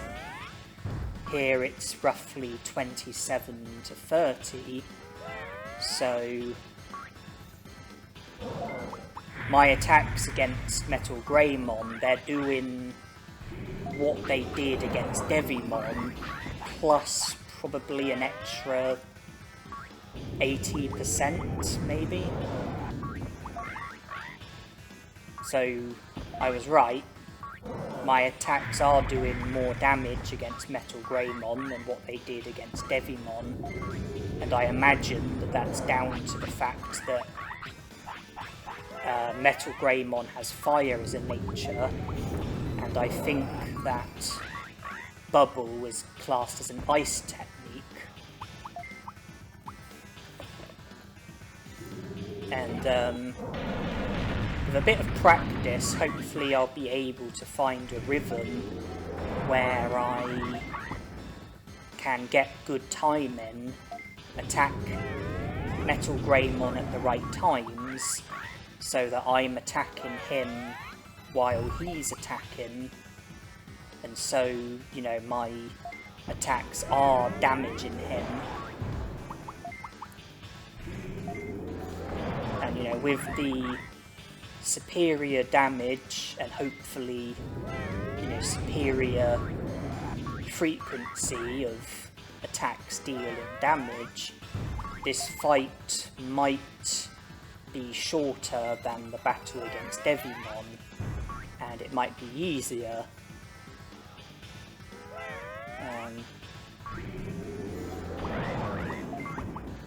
I've got you know, large recoveries to refill 5000 HP, super recoveries to refill my HP completely, and then super restores to do the same effect as the super recoveries, except that super restores also work after your HP falls to 0.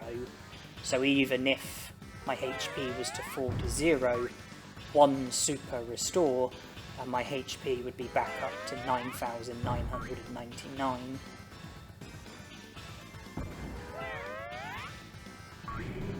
The protective floppy means that Meltdown won't paralyze me, Infinity Burn won't paralyze me, and Buster Dive won't cause confusion.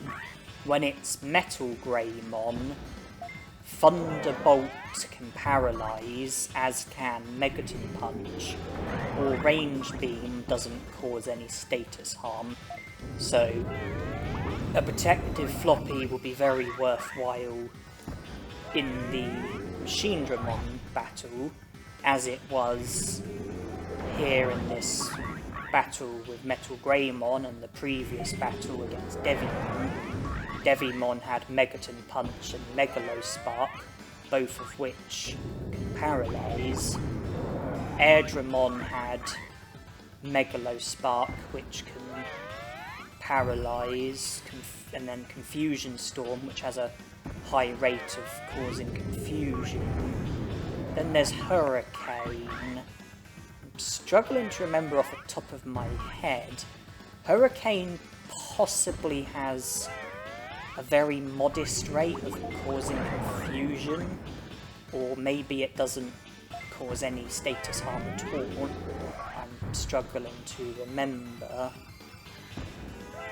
But in most of the battles that I've, gotten into since the grinding that I did just prior to battling Greymon, I have used a protective floppy for most of the battles, and it's been worthwhile in most of the battles. There's only been a few where I haven't used a protective floppy, either because there's been no risk of status harm, or the only risk was getting flattened, which I've said multiple times that getting flattened is actually something that's helpful in this challenge.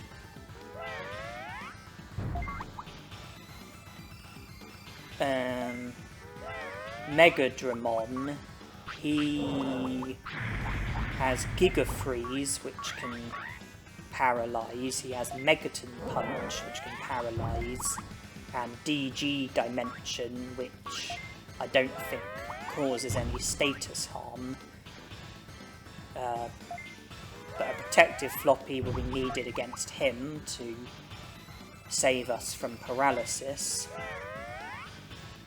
And then Tanemon, Confusion Storm, has a very high rate of causing confusion. And then Meltdown and Thunderbolt have a reasonable rate of causing paralysis. So protective floppy will be needed against Digivolving. As for Garulamon, Ice Statue and Giga Freeze can both paralyze, and so a protective floppy would be very handy, except it's the second Garulamon battle, which means that you're not allowed to intervene in any sort of way, and therefore I won't be able to use any protective floppies in the Garulamon battle, unfortunately.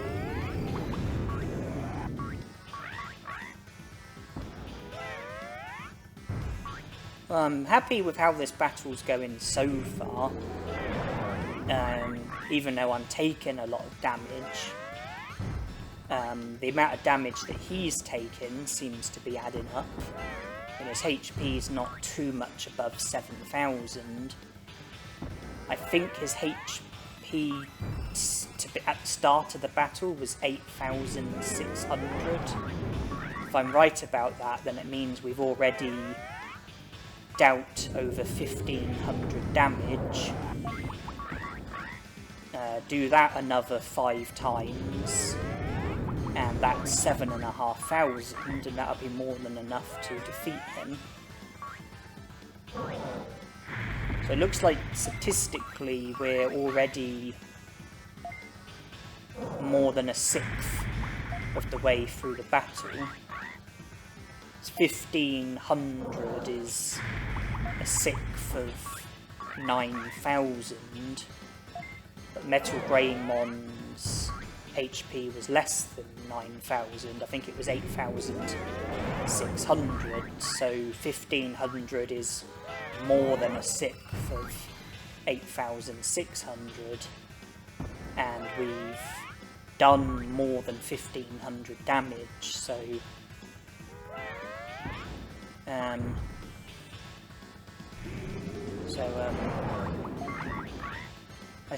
progress in this battle seems to be a lot more noticeable than progress in the Devimon battle. I think Devimon started with 6,800 HP. Metal Greymon's HP has just fallen under that amount. So it's kind of as if the battle with Devimon has just started, in that Metal Greymon's HP is how much HP Devimon has at the start of the battle, if I'm not mistaken. But we are damaging Metal Greymon a lot more frequently than how frequently we damaged Devimon, and that is mostly down to the attacks that Metal Greymon is using, and the amount of damage that we are dealing from each attack is a fair bit higher than the amount of damage that we dealt to Devimon. So from here onwards, I think that the rest of this Metal Greymon battle could take less than half how long it took to defeat Devimon, I would think.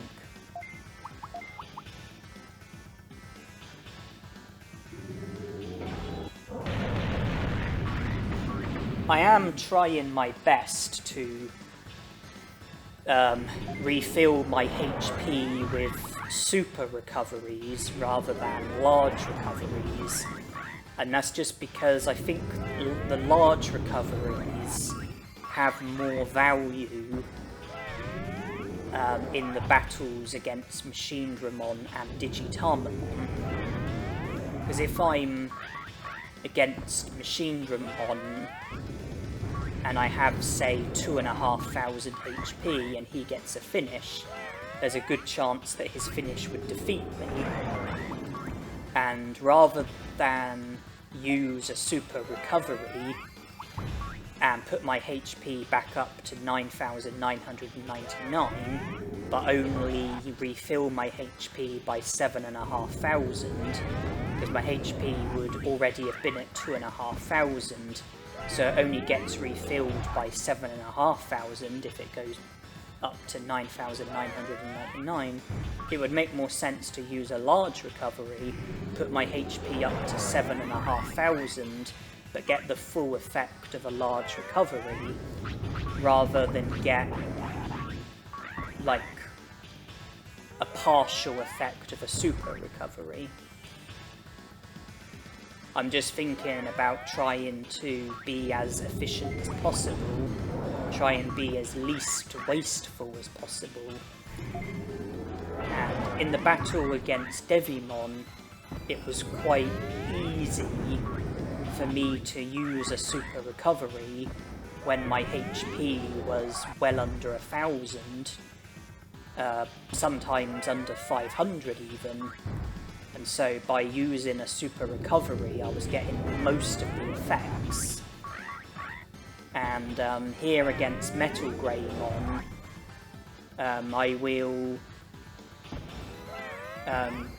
depending on the situation, I might use some large recoveries, but I'm trying to use super recoveries as much as possible, and I'm trying to use them when it would be most efficient and least wasteful. So when my HP is under 1,000, that would be the ideal sort of time to use a super recovery, because I'd be getting a good 90% of the effects. And the same will be true with Megadramon, where I want to use super recoveries as much as possible. But Machinedramon and Digitarmamon, I want to have as many large recoveries available to me as possible, because they both have powerful finishes, and you know, if I've got like 2,000 or 3,000 HP and they get a finish, you know, I'm going to need to, you know, refill HP in order to guarantee survival, and it would make the most sense to just use a large recovery, refill 5,000 HP and get the full effects, instead of using a super recovery and only get like 2/3 of the effects or 3/4 of the effects or whatever it might be. But that's why I'm trying to use super recoveries as much as possible, because it's easier to use them more efficiently in this battle and the battle against Devimon, as opposed to the battles against Machinedramon and Digitamon. See there, my HP was 500 and something, so I recovered it by, considerably over 9,000, so I got like 90 or 95% of the effects of the super recovery, so it's just about efficiency, really.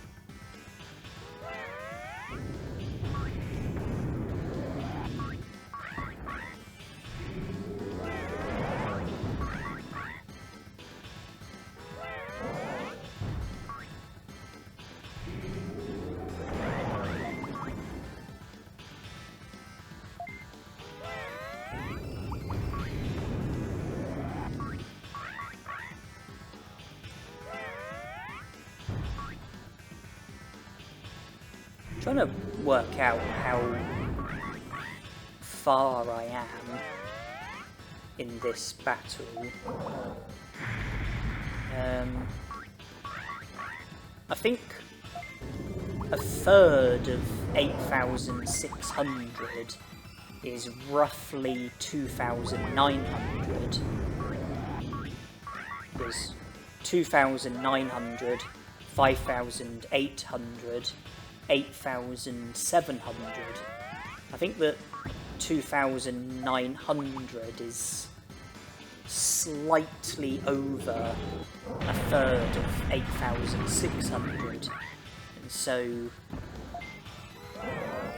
5,800 would be slightly over 2/3 of 8,600. Metal Greymon's HP is clearly under 5,800, so we're already more than a third of the way through this battle.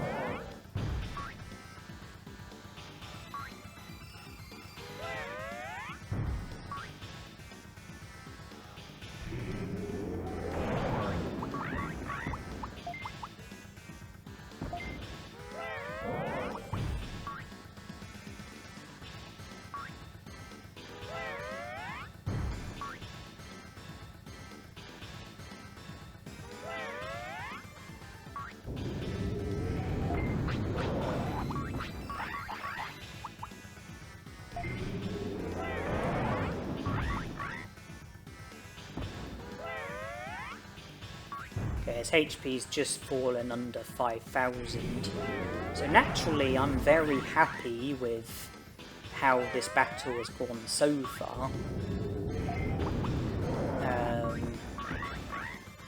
But we do have another battle ahead of us, and it's certainly going to be harder than this one.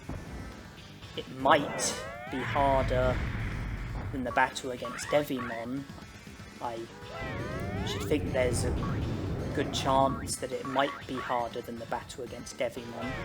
Machinedramon has 9,400 HP, which is considerably more than what Devimon had.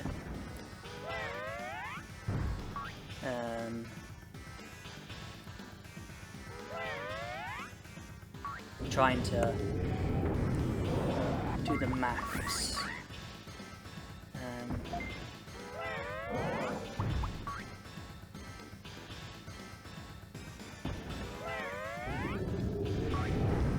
A third of 6,800 is roughly 2,300. Add that to 6,800, is that 9,100? So Machinedramon's HP, it looks like it's more than a third over the amount of HP that Devimon had. And I can't imagine Bubble being more effective against Machinedramon than what it was against Devimon. If anything, I would think that it would be weaker against Machinedramon because he probably has better defense. credits. The only thing that might go in my favour is the frequency in which I'm damaging him. Because if he uses all range beam, it'll be very easy to, use bubble and attack him. If he uses Thunderbolt, then we should be able to use bubble in time. It's just about Megaton Punch. If he uses Megaton Punch, then I think it's a question of how quickly he comes at us. Whether or not we would have time to, strike him with bubble. I'm not sure. The point I'm making is that I shouldn't get too carried away based on how this battle is going, because this is just one of the hurdles. There is another hurdle just ahead of us after this battle.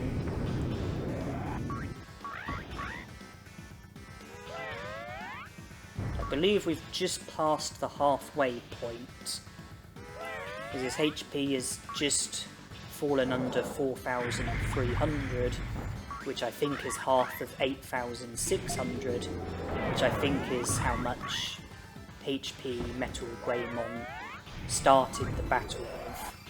I think Metal Greymon it's 8,600, Machinedramon it's 9,400, Devimon 6,800, Digitalmamon is definitely 9,999, and Megadramon I think is 8,000 and something. I think his HP is close to Metal Greymon's HP. His finish might defeat us, so a large recovery to guarantee survival. Okay, we would have survived, but we couldn't have been sure of that.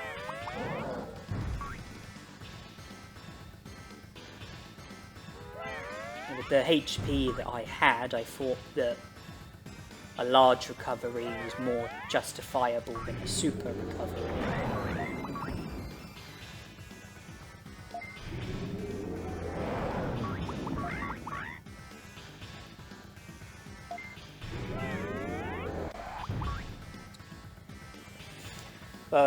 If I do make it past both Metal Greymon and Machinedramon and make it to the end game credits,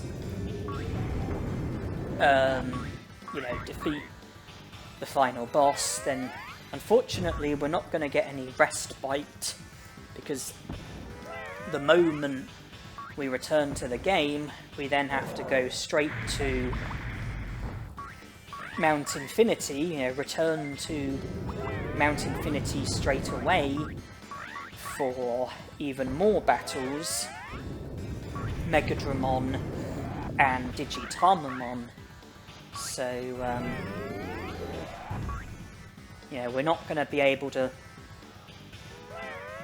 put our feet up. We're going to have to keep working, because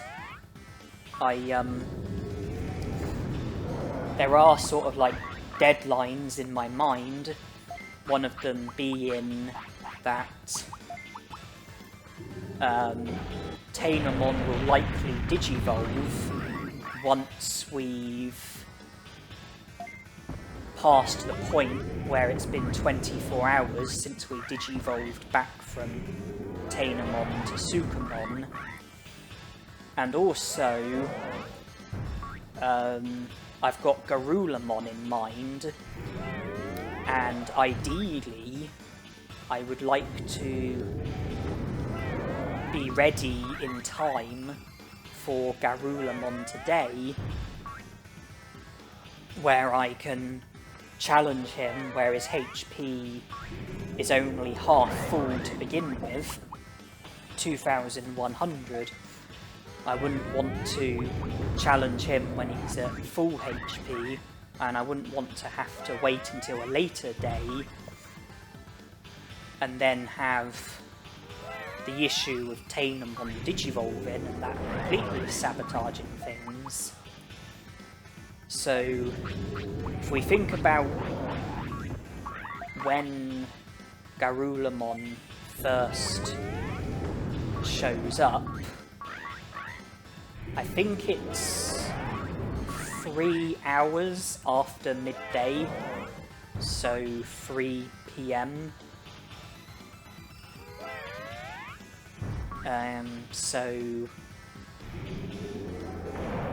Not only do we have a lot of hard work with Mount Infinity, but there's a time limit as well, and I really need to be done with the whole of Mount Infinity before 3 PM.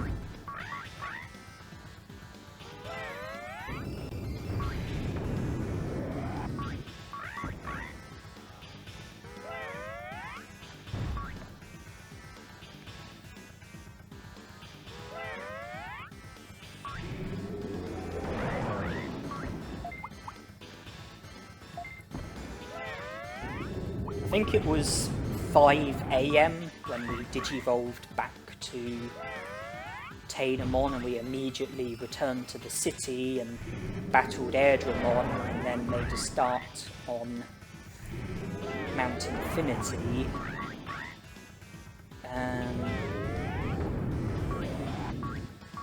I think Tanemon should begin to signal for sleep at around 10 AM once, 6 hours have gone by. And if we were to sleep at 10 AM, then when we wake up, it probably won't be long before 3 PM. Now, depending on when Tanemon wants to sleep and what time it will be when we wake up, I might have to keep Tanemon awake against her will, because of the progress that needs to happen before the time that Garulamon shows up at.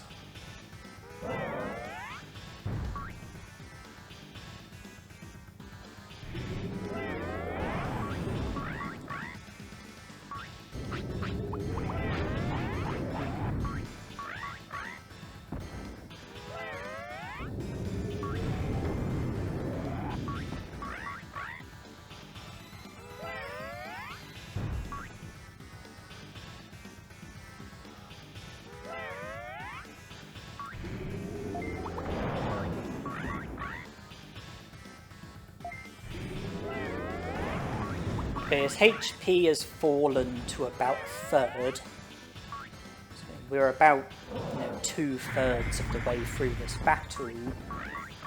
So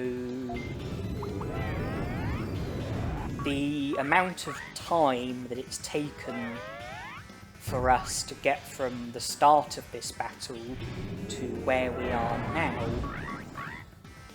statistically it should take about half of that time in order for us to finish off this battle.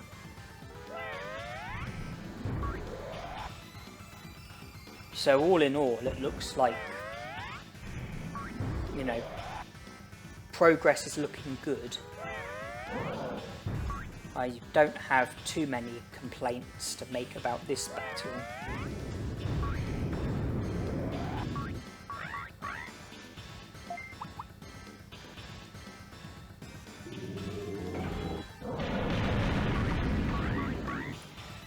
If we half 8,600, that's 4,300, I think.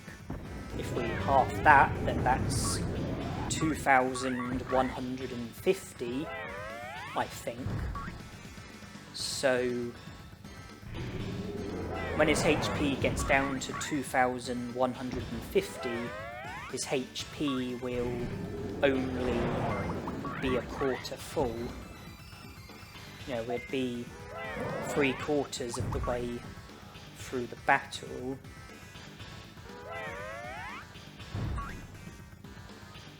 And what's 20% of 8,600? I think 10% would be 860. So I think 20% would be 1,720. So when Metal Greymon's HP falls to 1,720, I think he'll then slow down. And hopefully that will make the battle easier. Depending on what Digimon you're against and what techniques they have, sometimes the battle becomes easier when they slow down due to their HP falling to 20% or less. I'd say the majority of the time the battle becomes easier, but that's not always the case. I think it can have the opposite effect. Hopefully this battle will become easier, or at the very least it won't get any harder.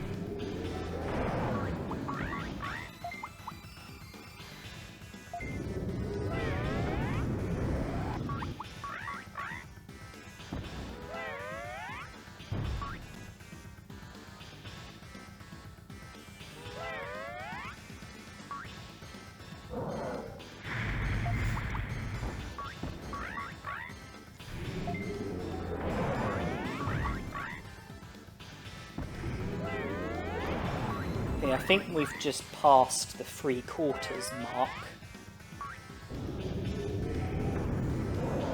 And if our attacks are doing, say, an average of 27, then 10 would be 270, 100 would be 2,700. So it looks like it's going to take less than 100 more successful attacks in order to finish off Metal Greymon.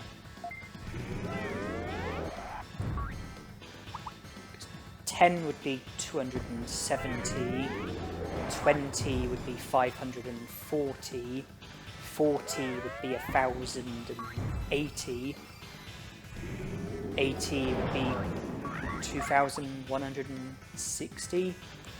So I'd say we're probably looking at about 70, 75 more successful attacks in order to see the end of Metal Greymon. Angemon brought us up to 82 prosperity points, and I understand that none of the Mount Infinity Digimon will officially join the city until after you defeat Machinedramon. But we have already defeated Airdramon. He'll bring it up to 84 prosperity points. We've already defeated Devimon. He'll bring it up to 86 prosperity points. I can't see this battle against Metal Greymon ending badly. He'll bring it up to 89 prosperity points. And then out of the Mount Infinity Digimon, that will just leave Megadramon and Digitalmamon, who between them will rake in 6 prosperity points, which would bring the total up to 95. And then the only other Digimon that would leave is Garulamon, who would bring it up to 97.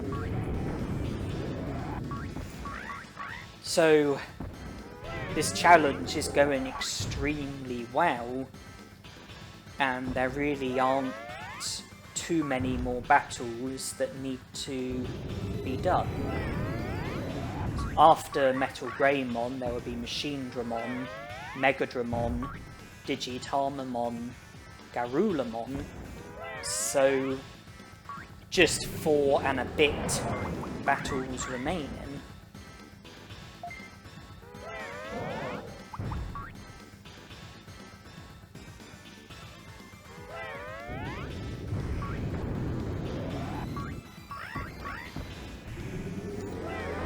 I certainly don't think it'll be necessary to make a trip back to the city before challenging Metal Greymon.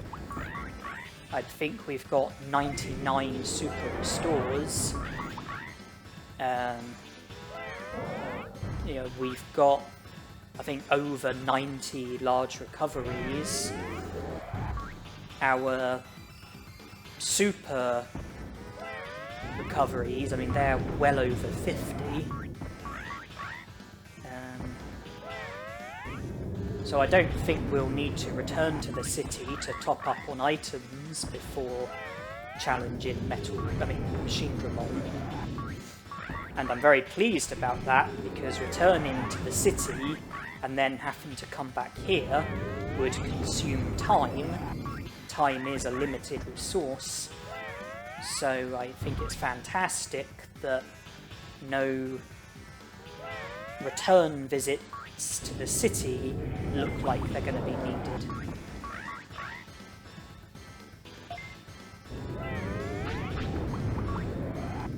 There are 70 super recoveries after this one.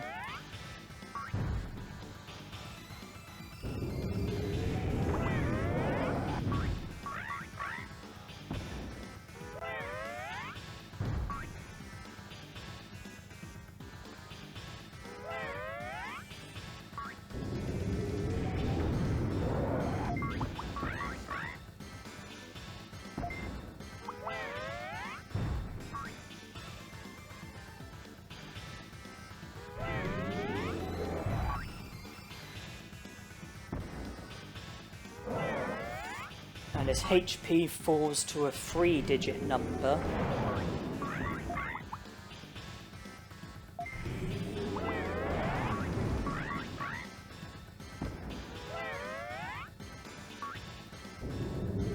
as HP is not much above 10%,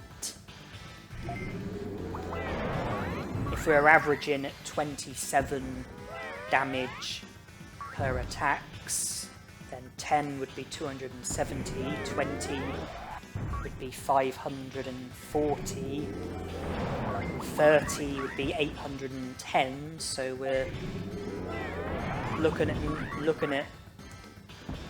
like 32 more attacks.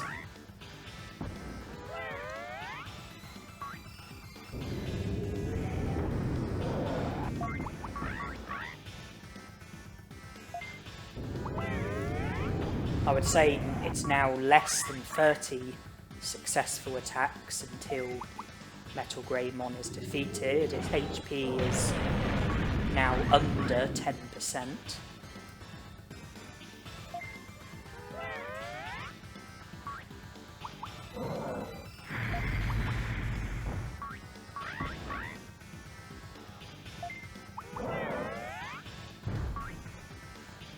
I imagine that Tanemon is probably vulnerable to fire since she has Earth as a nature.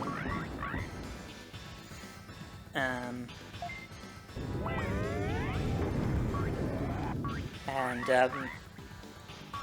think it's quite flattering that, Meltdown and Infinity Burn are generally only doing about 600 or so. My defense is at the maximum. I think Meltdown registers as doing 400 damage, but in this battle it's doing more than that. Infinity Burn, I think, registers as doing 488 damage, but in this battle it's doing more than that. And that's regardless of the fact that my defense is at the maximum, and my defense is probably superior to his attack. But I can only imagine that Tanemon's vulnerability to fire is the reason why Meltdown and Infinity Burn are doing more damage than what they should on paper. But nonetheless, I mean, Meltdown and Infinity Burn, I've seen those attacks do over 1,000. you know, when they've been used against the right opponent, and you know the opponent hasn't had the best of defense. So the fact that they're, you know, generally doing like 500, 600, 700, that's nothing to complain about as far as I'm concerned.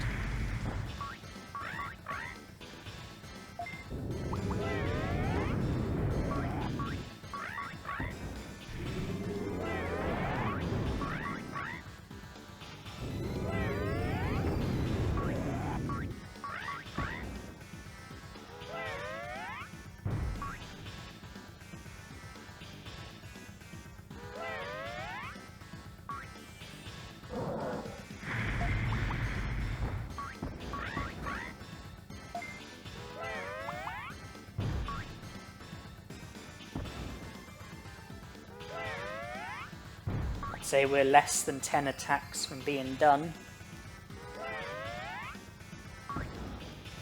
It's going to slow things down by using a finish.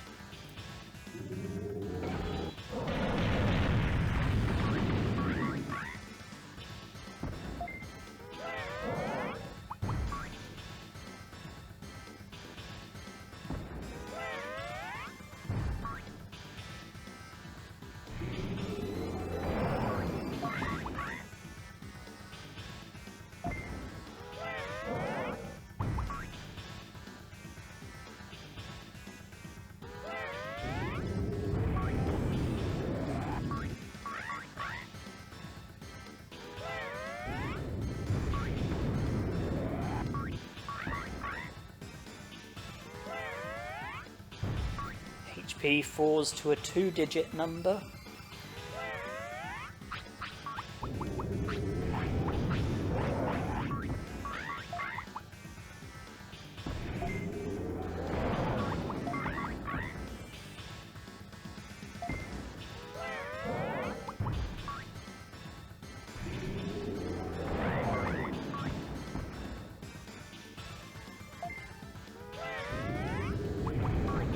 Two more attacks, that's all that's left.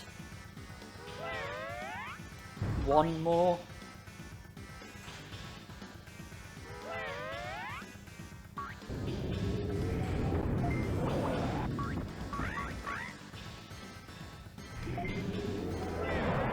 And his HP falls to 0. So Metal Greymon is out of the way. Machine Dramon is up next.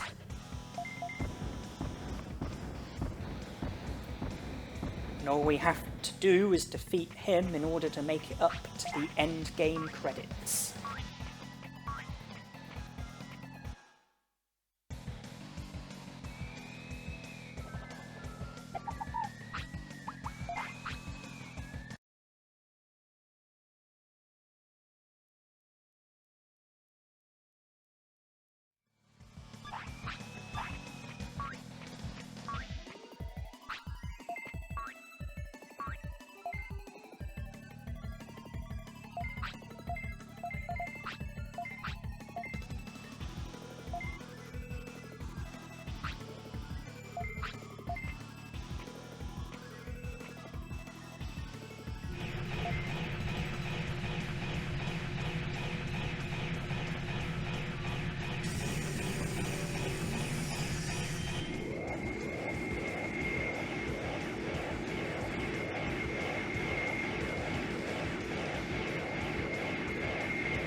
I used a large recovery right at the end there because I didn't want to finish the battle with an injury, and it looked like the amount of damage that Machinedramon sustained from my attacks was much on a par with the damage that Devimon sustained from my attacks. But I had to attack Machinedramon a much higher number of times due to his superior HP, but I would say on the whole, attacking Machinedramon at the right time was easier than damaging Devimon at the right time. I think it was easier to, strike Machinedramon when he was attacking than striking Devimon when Devimon was attacking.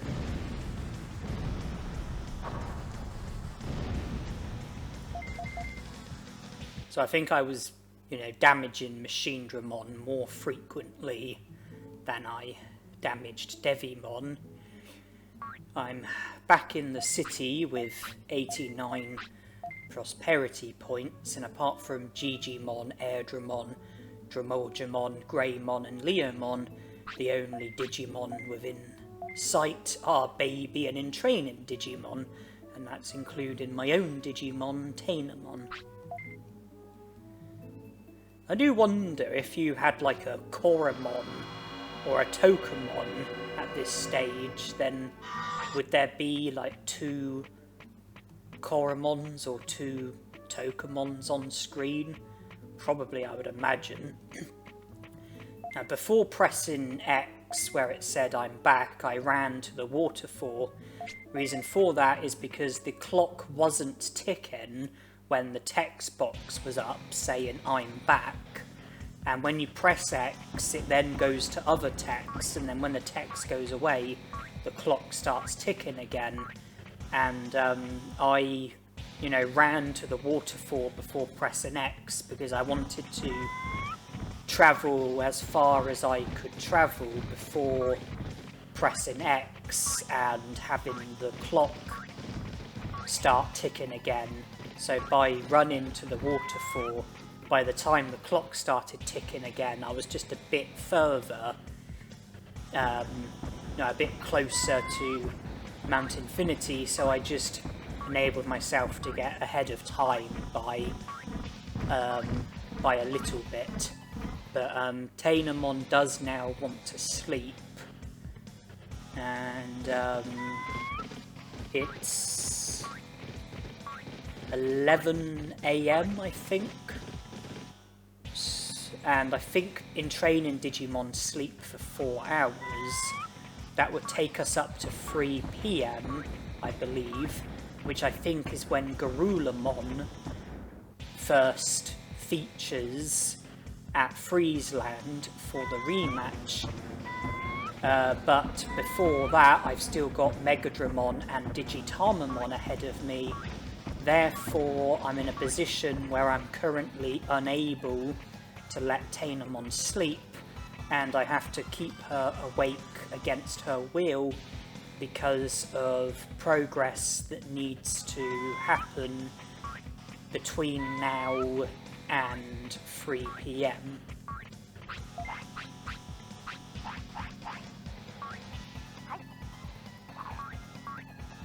I think we've got 3 hours from now.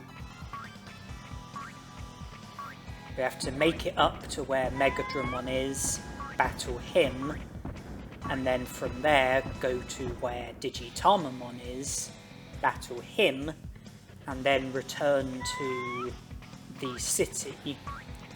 And if we can defeat and recruit Megadramon and Digitamamon, then that will put our prosperity points up to 95 out of 97. It's only out of 97 because I said that I won't be recruiting Skull Greymon in this challenge due to the inability to enter Greylord's mansion with Tanemon. So it'll be 95 out of 97. Garulamon would be the only other Digimon. So this is the battle against Megadramon, where, much like the other battles, I will try my best to attack at the right time.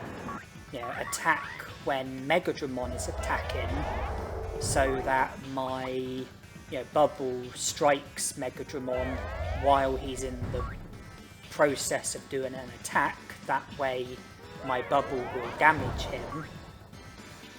The damage seems to be in the low 20s, which is better than Devimon and Machinedramon, but not as good as Metal Greymon. Megadramon, I think his HP was 7,600 at the start of the battle, so more than Devimon, but less than Metal Greymon.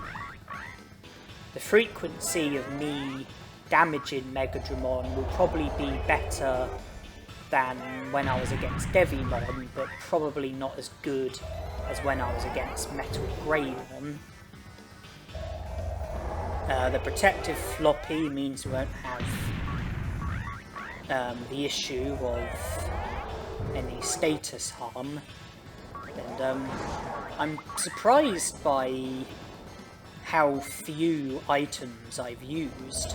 I honestly thought that Airdramon, Devimon, Metal Greymon, Machinedramon, I honestly thought that there would be a very big risk of me running out of items and having to return to the city to top up, but the items seem to be stretching plenty far enough. It doesn't currently look like there's any foreseeable risk of me running out of items, which I'm very pleased about.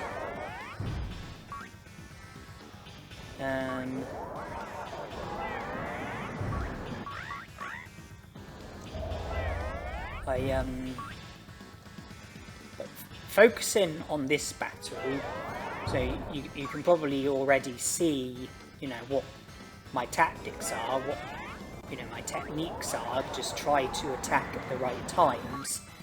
Digitalmamon, it's going to be very different.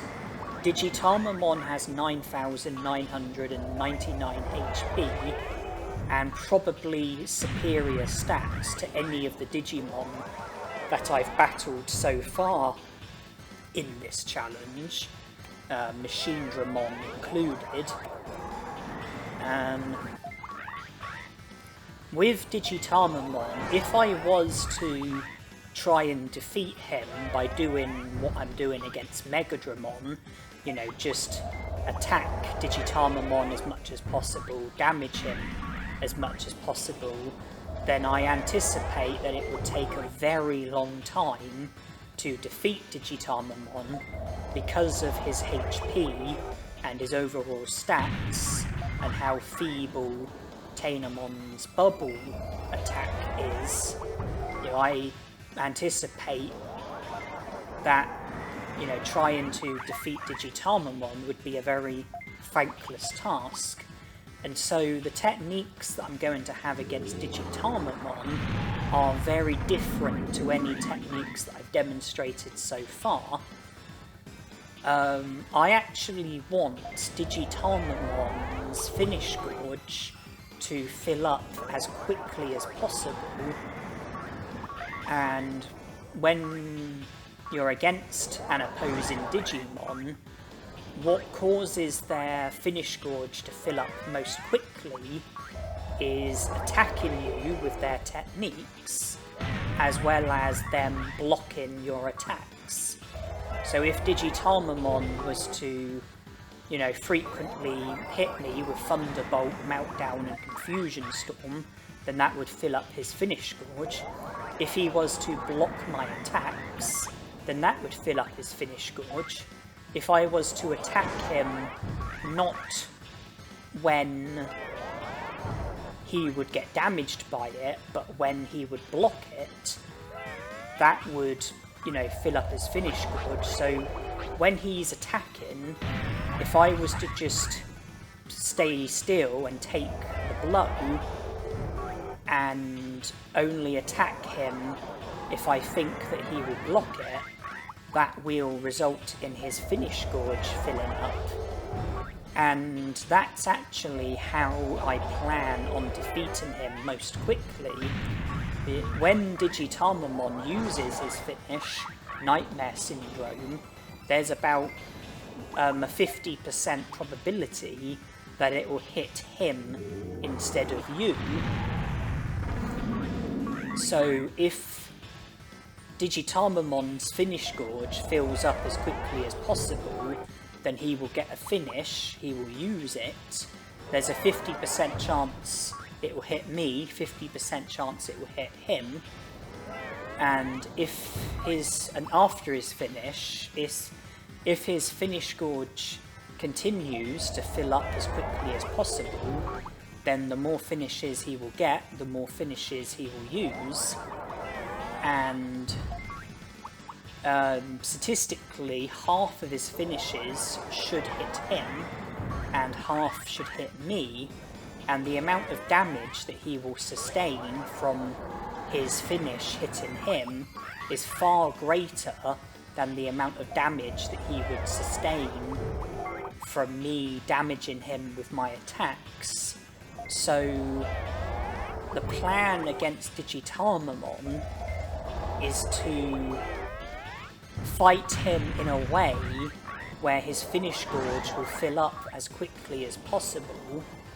So that will mean allowing him to attack us as much as possible and trying to attack him when I think that he will block my attack, so that his finish gauge will fill up as quickly as possible.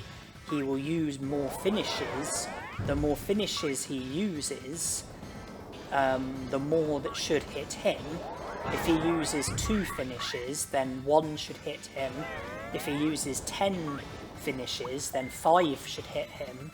This is statistically speaking. And I want Digitamamon to effectively defeat himself by hitting himself with his finishes. And I anticipated that that would be the fastest way to defeat Digitamamon, and that's how I'm going to go about battling him. I'm just going to let him attack me as much as possible, and me try to avoid damaging him, try to avoid stopping his attacks. You know, try to let him block my attacks, and for him to, you know, significantly damage himself with his own finishes and hopefully defeat himself for us, or at the very least getting his HP very, very low so that we are then able to finish him off without the need of attacking him too many times.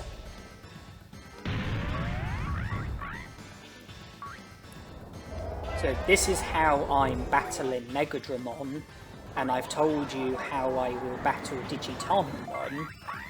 If I successfully defeat and recruit both of them, then that will bring me up to 95 prosperity points, and the only remaining loose end will be Garulamon. And I regret to say that at this current moment in time, I haven't had any success with defeating Garulamon during the rematch, despite trying many, many times. In the rematch, if you challenge him early enough, his HP will only be half full, 2100. His attacks are Ice Statue, Giga Freeze and Warcry, and he gets finishes as well. You are unable to intervene in any sort of way. You can't use items, you can't give items to your Digimon, you can't command your Digimon, you can't use finishes, not that Tanemon can get any finishes because she's only an In-Training Digimon, but you can't influence the battle in any sort of way. What happens is entirely luck-based, and unfortunately, every time I've tried to defeat Garulamon during the rematch, it's me who's ended up getting defeated. My HP has always fallen down to 0, and I've ended up getting defeated. And I haven't been able to bring his HP down to 0. He's always defeated me before I've been able to defeat him. I have, battled Garulamon many times. I have tried many times. When I've battled him, my HP's always been full. My attack, defense, speed and brains have always been at the maximum. But I haven't had any joy with defeating Garulamon. He's proven to be too tough every time. My inability to use items, my inability to command my Digimon, the disadvantage of having Tanemon and having a very weak attack, I haven't been able to defeat Garulamon. He's proven to be too tough every time. And I will continue to challenge him, I will continue to try, but I think it's unlikely that I will be successful. And, well, if I do ever succeed, then, I would upload it, and, if I was to succeed before this video gets uploaded, then I would add the Garulamon battle to this video.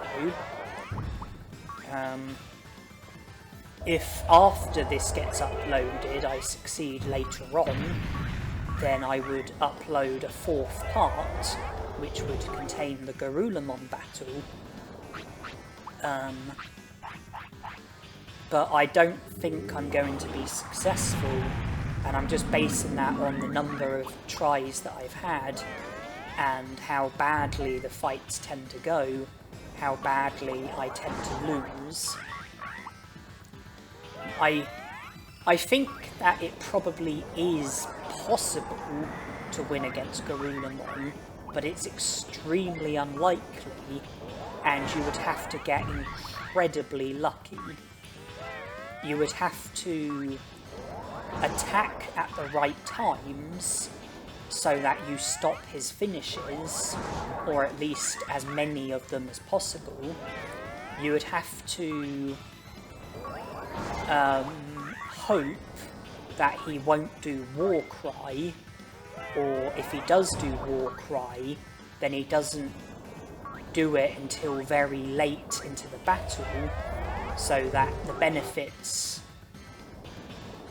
that come from it will only be present for a minority of the battle instead of most of the battle, or attack at the right times so that you attack him just as he goes to do War Cry, and he doesn't get the benefits of War Cry. You also have to, hope that you attack when he attacks so that your attacks won't get blocked, and ideally attack so that you stop him from attacking. So attack so that your bubble strikes him when he's in the process of attacking, but before he gets to attack, you would have to rely on him using Giga Freeze as much as possible rather than Ice Statue, because Giga Freeze is less powerful than Ice Statue and slower and easier to interrupt. And you would also have to rely on him paralysing you as little as possible. Those are sort of all of the main variables, and those are the things that make a significant difference, and those are the things that you would have to get lucky with in order to have a realistic chance of defeating Garurumon. At the start of the battle, if I remember correctly, his Ice Statue only does about 70 or 80 damage, whereas his Giga Freeze only does about 50 damage. But if he does 2 War Cries, which is the most he can do, it puts Ice Statue up to about 200, and it puts Giga Freeze up to over 100.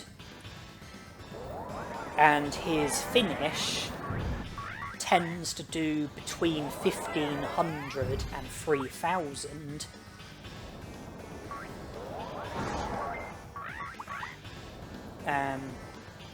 Giga Freeze and Ice Statue have a fair rate of causing paralysis. You can't use a protective floppy, you can't, use any items to recover HP. Your HP starts at 9,999, his starts at 2,100, so your HP to begin with is almost 5 times higher than his, but your attack only does about 20 damage, you don't get any finishes. At the start of the battle, his Giga Freeze is about 2 or 3 times stronger than your attack. His Ice Statue is about 4 times stronger than your attack. If he does 2 War Cries, then his Ice Statue ends up becoming about 10 times stronger than your attack, whereas his Giga Freeze becomes about 6 times stronger than your attack, and his finish typically does about 100 times what your attack does. And so, despite the advantage of starting off with much higher HP and having better stats all around, the fact that he can get finishes and that his attack's stronger than yours, and he can do War Cry and he can paralyze you, unfortunately every time I've battled him, my HP has always fallen to 0 before his has. The closest I've ever come is getting his HP down to 400 and something, which is probably about 25 attacks.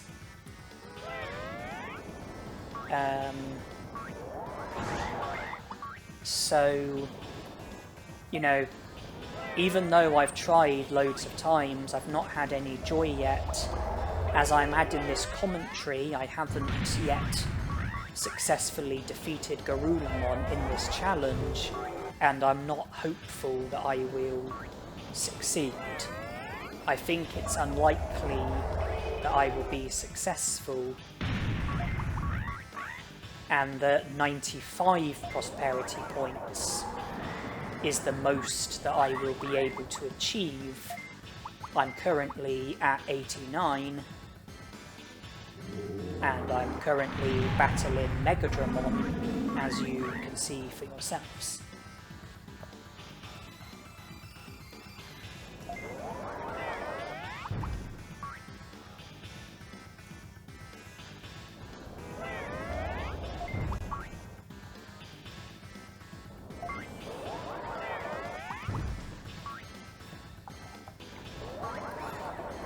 I don't know if there's anyone watching this video who has any idea on how I might be able to strengthen my chances of defeating Garulamon.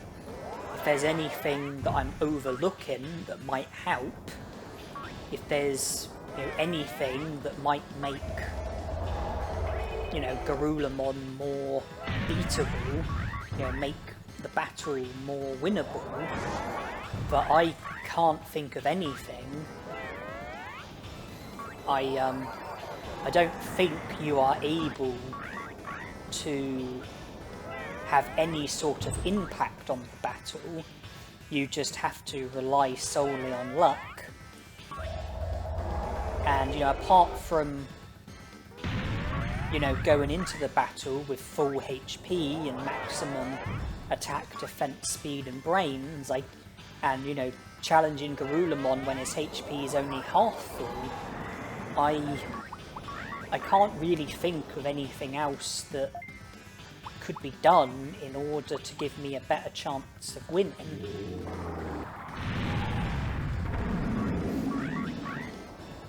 In this video, before I prepare for Garulamon, I do put, I think, everything into the item bank apart from autopilots, so that when I lose to Garulamon, I won't lose any items from losing to him, because I'll only have one item in my inventory and it'll be autopilots. And when I do lose to him and go down to 2 lives, I do carry on and challenge him again, and when I lose and go down to 1 life, I carry on and challenge him again, and then when I lose and run out of lives, I then reset. And when I reload, I always make sure that before I go into the battle against Garulamon, I always make sure I do something slightly differently so that the battle will be different. Because if you keep reloading and keep doing the exact same thing, I think the outcome remains the same. So to prevent the battles against Garulamon from being the same, I always make sure I do something slightly differently each time in order to create a different outcome when battling Garulamon, make the battle different. When I reloaded for the first time, I just had Birdramon take me to Friesland and I went straight into the battle, and on the second and third try, when I was down to 2 lives and 1 life, I did the same thing of have Birdramon take me to Friesland, and then when I reloaded, I instead had Birdramon take me to Misty Trees, and I made my way to Garulamon from the Misty Trees, battled him, lost a life, battled him again, lost a second life, battled him again, lost my 3rd life, reloaded. Then I had Birdramon take me to Friesland. Just before battling Garulamon, I praised Tanemon once, so that things would be different. After losing 1 life, I'd have Birdramon take me to Friesland, go straight to Garulamon, battle him. After going down to 1 life, have Birdramon take me to Friesland, go straight to Garulamon, battle him. When I run out of lives, I reload, have Birdramon take me to Misty Trees, praise once, then battle Garulamon. When I lose a life, have Birdramon take me to Misty Trees, go to Garulamon, challenge him again, go down to 1 life, Birdramon take me back to Misty Trees, straight to Garulamon, battle him, run out of lives, reload, have Birdramon take me to Friesland, scold Tanemon once just before the battle, and then when running out of lives, I then have Birdramon take me to Misty Trees, scold Tanemon once just before the battle. When that ends unsuccessfully, have Birdramon take me to Friesland, praise once, then scold once, and just keep on going like that, where I'm doing something different every time, but I'm yet to successfully win against Garulamon. and I can't think of anything that I could do to help myself out. I can't think of anything that I'm overlooking. I can't think of anything that will, strengthen my chances of defeating Garurumon. I can't think of anything that will make the battle easier.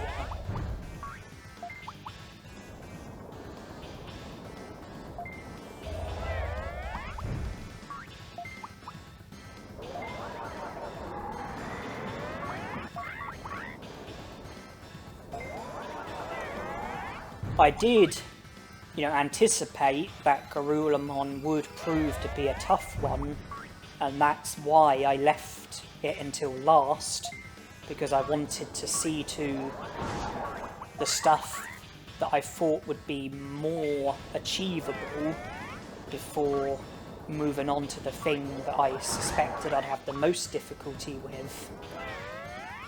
And after Garurumon, I think I thought that Angemon would be the next most difficult Digimon, and that's why I left him as late as I did.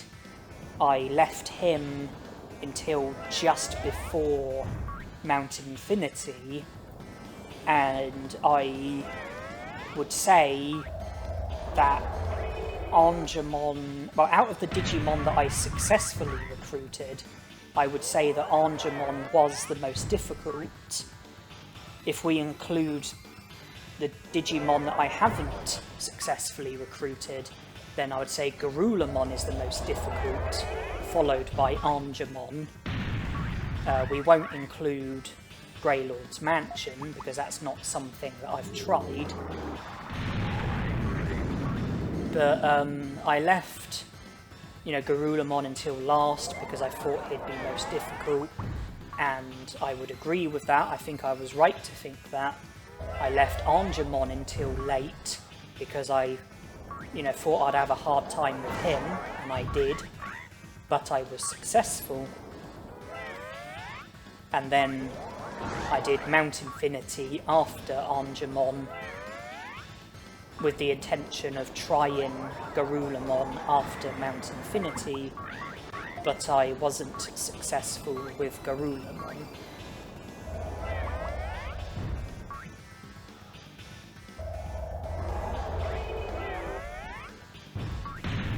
There are plenty of Digimon who are, more powerful than Garurumon, but the battle against Garurumon is the only battle where I'm not allowed to use any items. Like the rematch against Garurumon, I'm not allowed to use any items. These Digimon like Devimon, Metal Greymon, Machinedramon, Megadramon, Digitarmamon, they might be tougher, but I'm allowed to use items, and by doing so I'm able to keep myself alive. As for Garurumon, the absence of the items is what makes him the most difficult.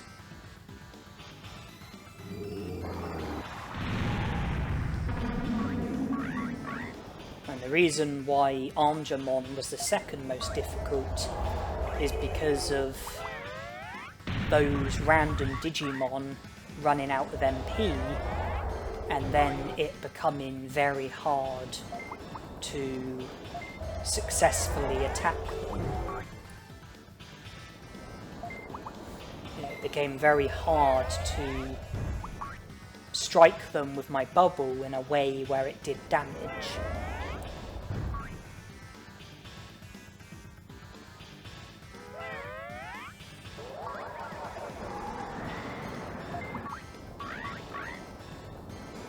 For as long as I was up against Digimon who had unlimited MP, like Megadramon does, for example, then there was always the opportunity to attack when they're attacking, so that I could damage them.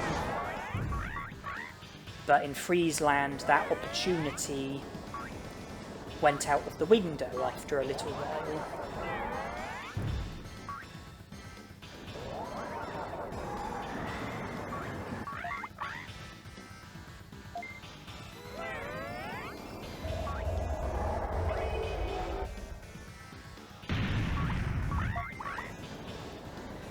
Unless we have dreadful luck against Digitamon with his finishes, you know, unless, you know, most of them attack me and don't attack him, I would imagine that the battle against Digitamon will be easier than this battle against Megadramon, and that the battle will be less time consuming as well.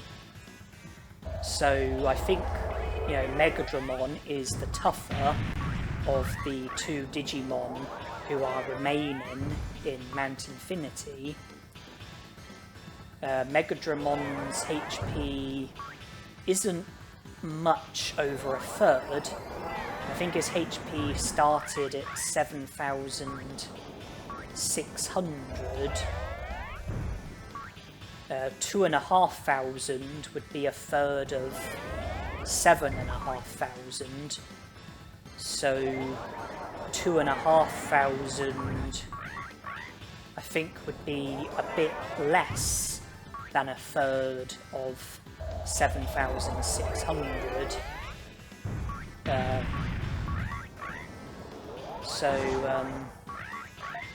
Megadramon's HP isn't much over a third. We shouldn't need to attack him many more times in order to get his HP down to a third. When it gets down to 20%, he will slow down, and that will hopefully help us out, because he'll come at us more slowly. So if we pick defensive and wait for him to attack, we'll have more time to react if he moves more slowly. If he comes at us more slowly, we'll have more time to pick to attack. His HP is now about a third, I think.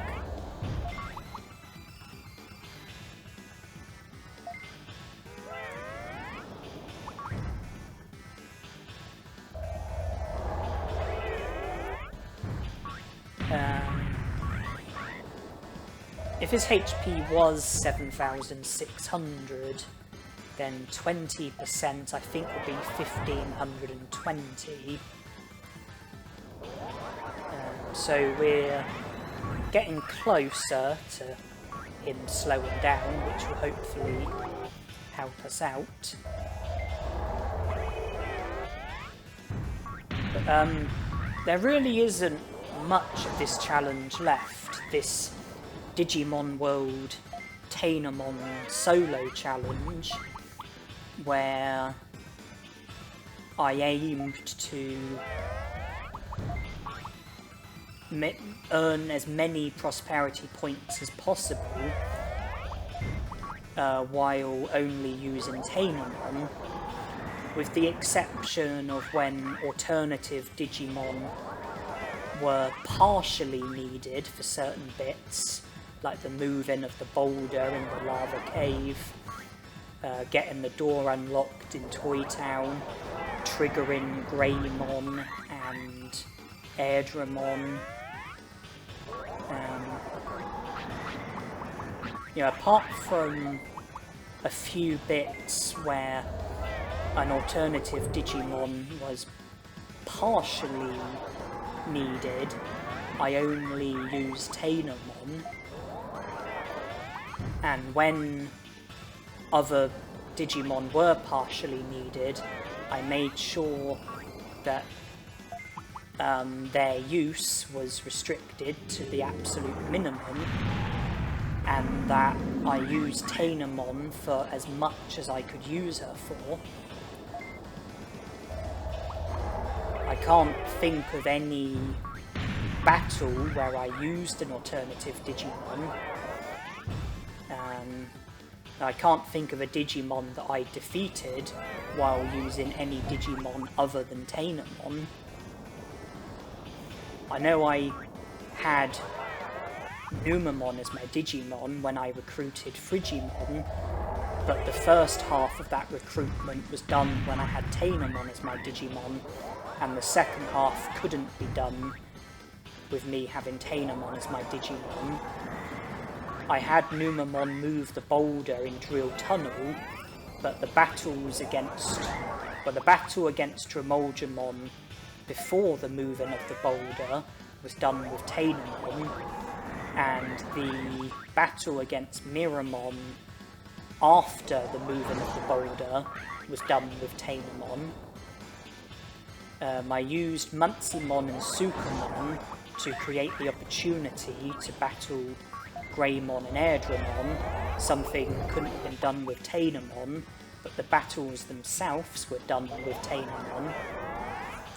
And I used Muncymon to get the door unlocked in Toy Town so that access to Worumuncymon would be available, but the battle against Worumuncymon was done with Tanemon.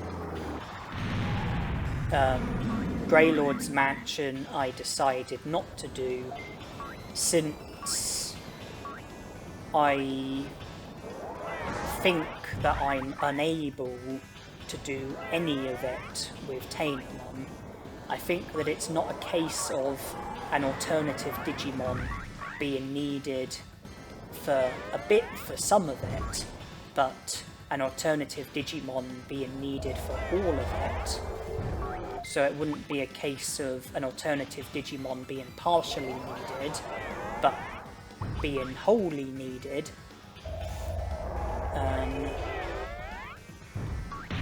And since it looked like none of it at all would be done with Tanemon, I decided against Greylord's Mansion.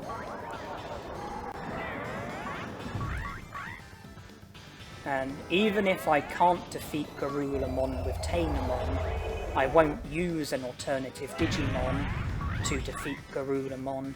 This is a Tanemon Solo, and I want to honour the challenge, honour the restrictions. But this is, the challenge coming towards the end. It's been broken down into 3 parts. Each part is about 8 hours long. The whole challenge is about 24 hours long. I started off with Gabumon, got defeated by the Agumon just outside the city, and I eventually defeated that Agumon with Tanemon, and I proceeded from there, and I slowly made my way through this challenge using Tanemon. We are now almost done with the challenge, and although there is a bit more to come with the rest of the Megadramon battle and the whole of the Digitamamon battle, plus me returning to the city, I would like to speak now and say that if any of you have watched this challenge all the way through, if you have, watched every second of every minute of every hour, then I hope that you've liked this challenge. I hope that you've enjoyed watching it. I hope that you've considered it to be impressive. I hope that you're glad that you spent your time watching this challenge. And I am grateful that you chose to devote your time to me and my videos. I'm not exactly the most well followed YouTuber in the world, but I do enjoy the gaming that I do, very much so. I have a lot of passion for it, and I would like to think that there are people who do enjoy watching my videos. I would like to believe that those who follow my videos do enjoy following them. And, of all the things you could have done, I'm grateful that you chose to devote your time to me and my gaming. And I can only hope that you enjoyed watching this challenge. Certainly I'm glad that I've done it, and I feel accomplished for managing to do it.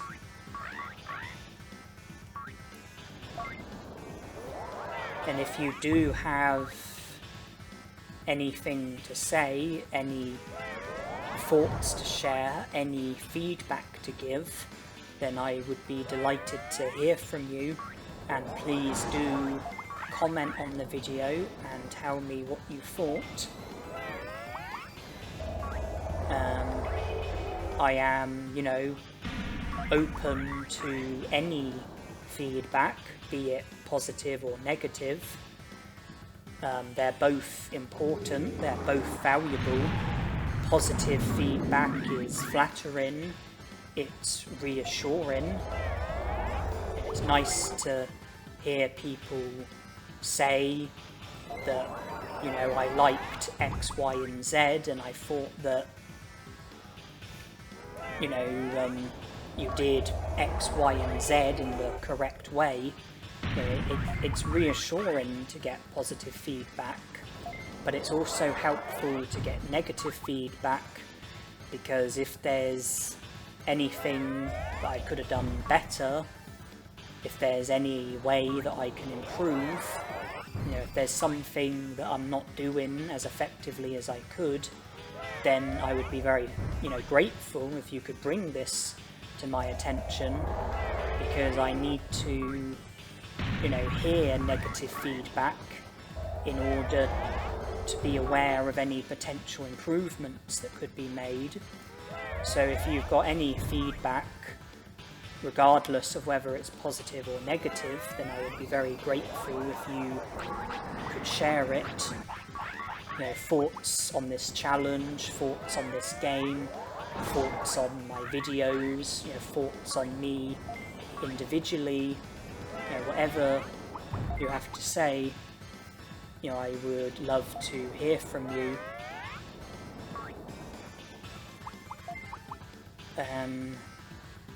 And well, if you have watched this challenge, then all I can say is I'm very grateful, and if you liked the challenge, then I'm very pleased and very flattered, and I feel that if you've liked this challenge, then I feel like I've succeeded at what I set out to do. I aimed to take on a challenge that I would enjoy doing, a challenge that would make me feel accomplished should I be successful at it, and I aimed to provide enjoyment to you viewers at the same time.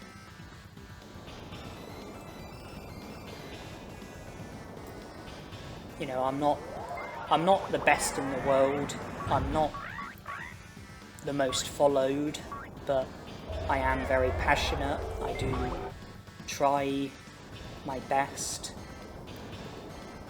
and I can only hope that people do like my material as much as I aim for them to like it.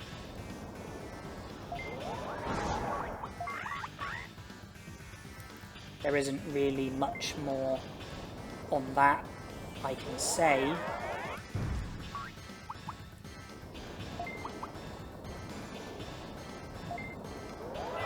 To focus on the present, we haven't got too much further to go with Megadramon. His HP is under 10%. Our attacks are doing over 20 damage.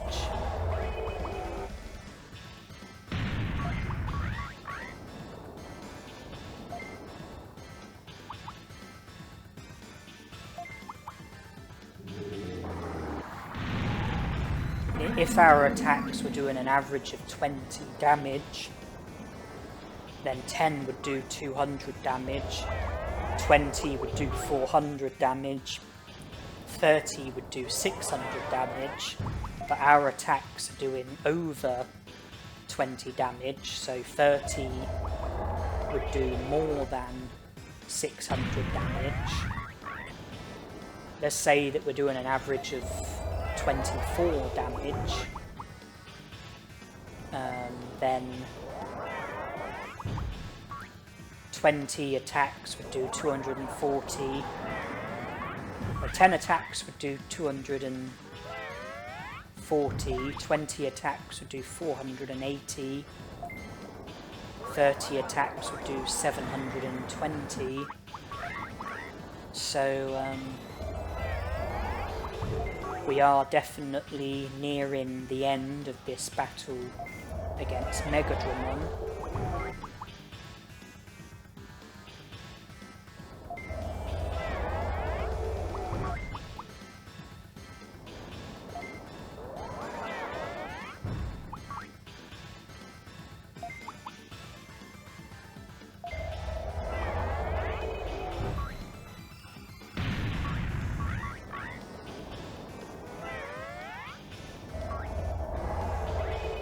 Seems that when he does Megaton Punch, maybe my attack sometimes gets used too early, and so it strikes him before he starts to do Megaton Punch, and the attack ends up getting blocked. That's not helpful, because that way we're not damaging him, and it will also add to his finish gorge. And speaking of the devil, here is a finish. DG Dimension works brilliantly for me. It gives us plenty of time to attack him.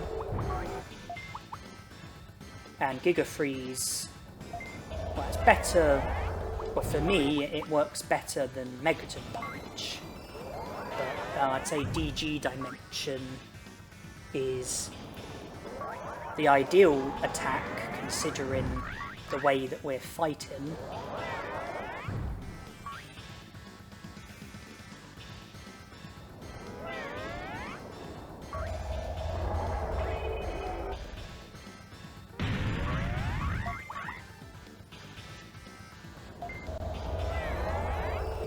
I say it's going to take about 10 more attacks to finish him off.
About 3 more attacks, I would think.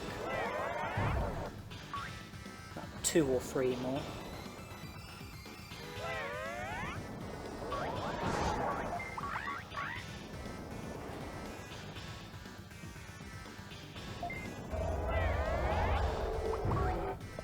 One or 2 more. 1 more.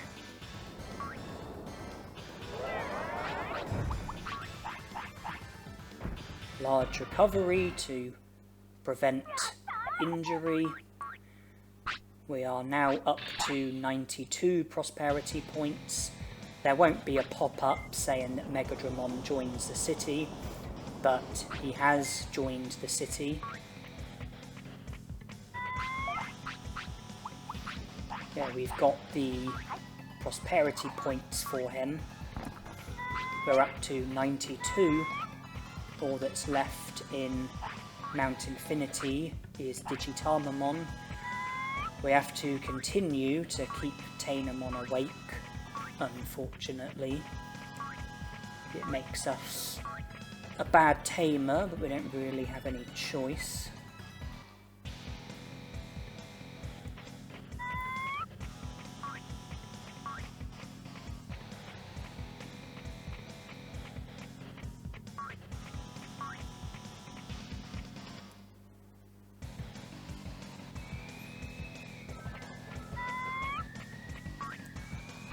It's about an hour and a half until the time that Garulamon shows up at.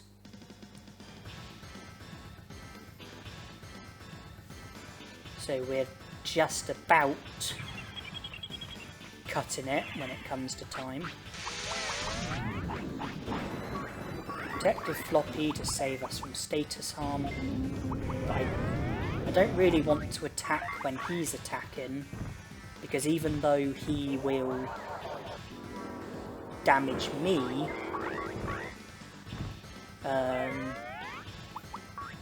I'll damage him. I want to wait until after he attacks, so he damages me, and then I attack after he attacks, and then he blocks the attack. So, sit still, let him hit us. Now hit him.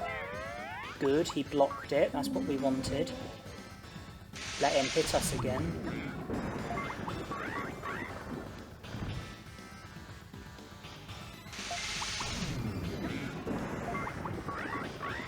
For some reason Tanemon doesn't seem to be doing anything. Okay, let him hit us. Good. Aim for him to block. Good.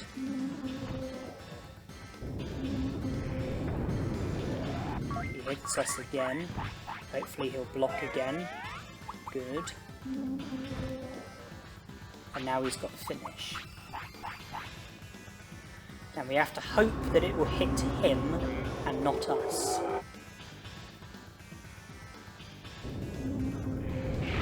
Okay, it's bad news, it hit us.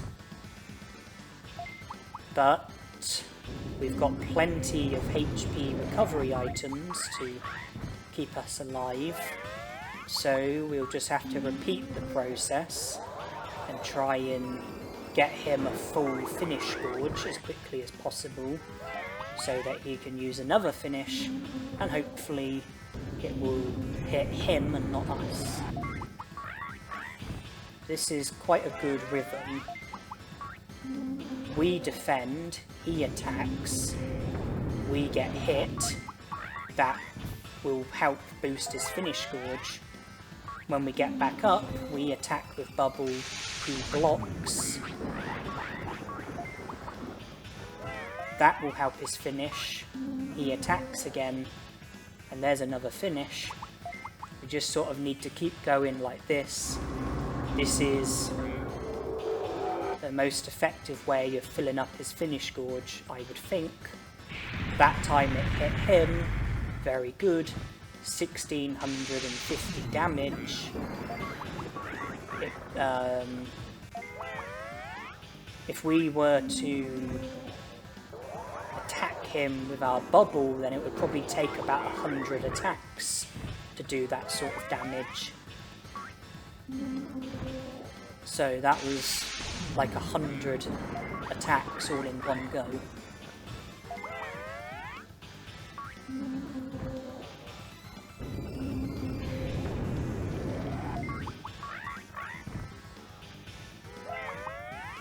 When his finishes hit him, I say they sort of generally do between 1500 and 2.5 damage.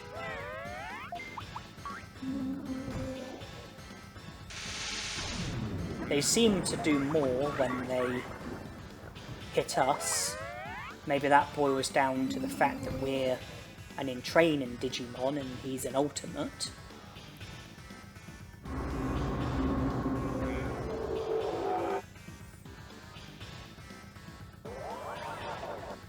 Okay, it's bad it hit us.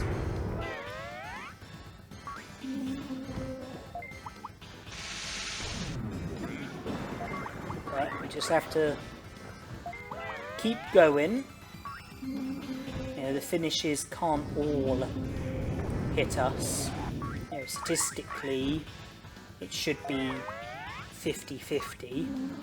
I understand that, you know, the statistical world and the real world can be very different at times. But, you know, Digitalmamon should get defeated long before there's any realistic risk of our items getting low.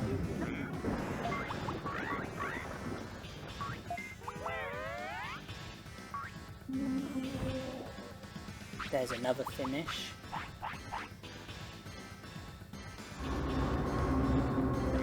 This is the worst time to attack him. Got us again. Yeah, when the Nightmare Syndrome is flying around in the air, that's the worst time to attack Digitalmamon, because if we do attack him and damage him, then he will get knocked down, and then if the Nightmare Syndrome strikes him, you know, while he's, you know, getting knocked down, he won't take any damage from it because of us attacking him. So it's particularly important to make sure that we have the defensive command selected when he's doing his finish.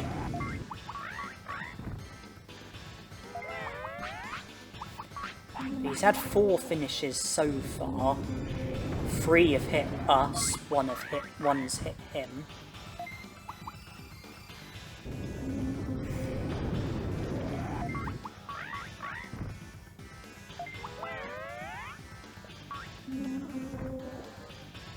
Doing another finish. Well, he's overdue to get hit himself. Did hit him, and it did over 1800 damage. That's very good. Well, I mean, the damage isn't very good, but I mean, 1800, that's about sort of average really, but what I mean is it's very good that it hit him. The fact that his finish hit him is very good, even if the amount of damage was about average. 1800, that's sort of like average sort of damage when it comes to finishes hitting him, but it's very good that he, you know, hit himself and sustained the damage that he did.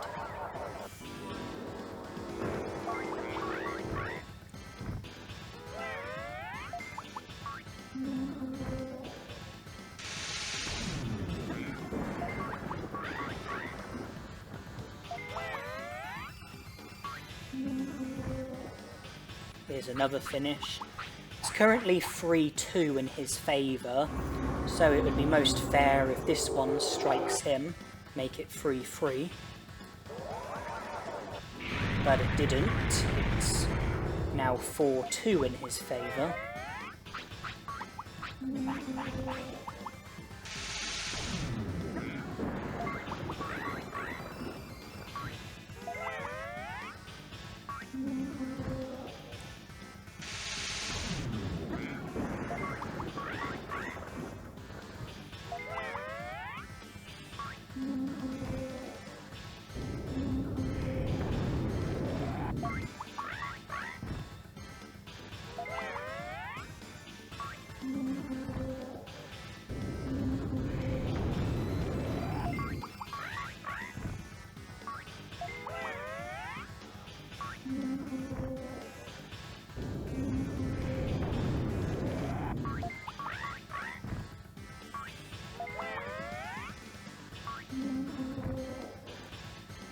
Come on, let's make it 4-3.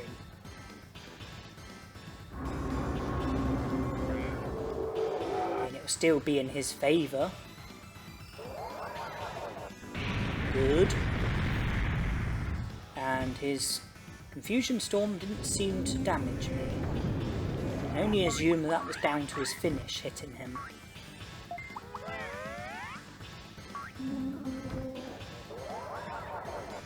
Now his HP is now below half, and it's taken 3 finishes for that to happen. So hopefully we can see him defeat himself with 3 more finishes. And 3 finishes that hit him, of course. And 7 finishes were used in total, 3 of which hit him, and that's put his HP down to half.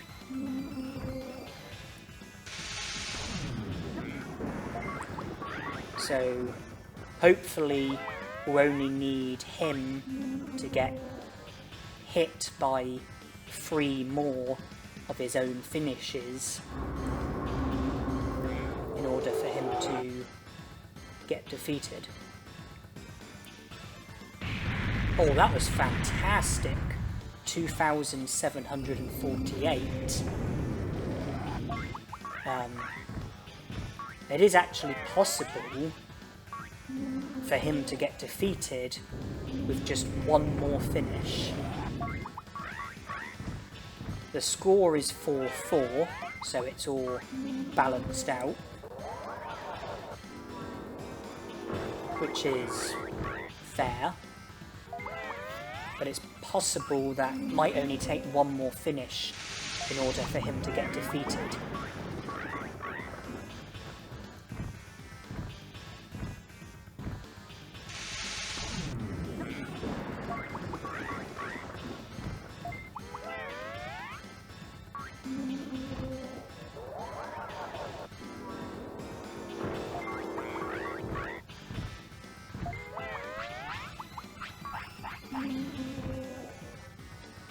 Okay, this could be the end of things if it hits him and does enough damage.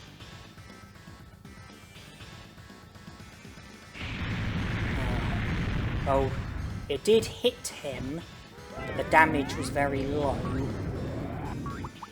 But he is now down to just 408 HP, and at this point I decided to just attack him because it occurred to me that it would take a bit of time for him to get another finish, and the finish might hit us instead of him, and you know, it could take a number of finishes before, you know, one of them hits him.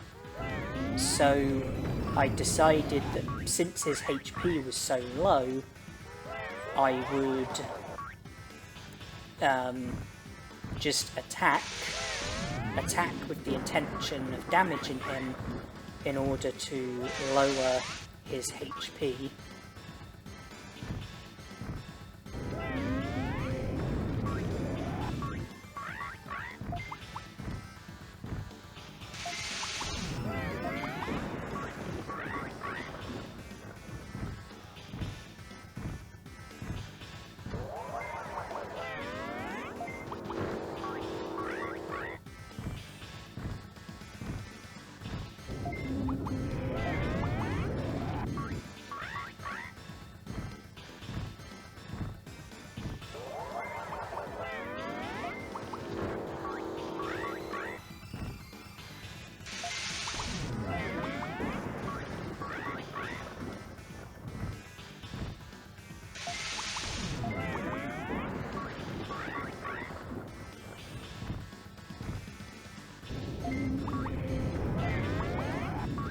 I think the score is now 5-4 in our favour.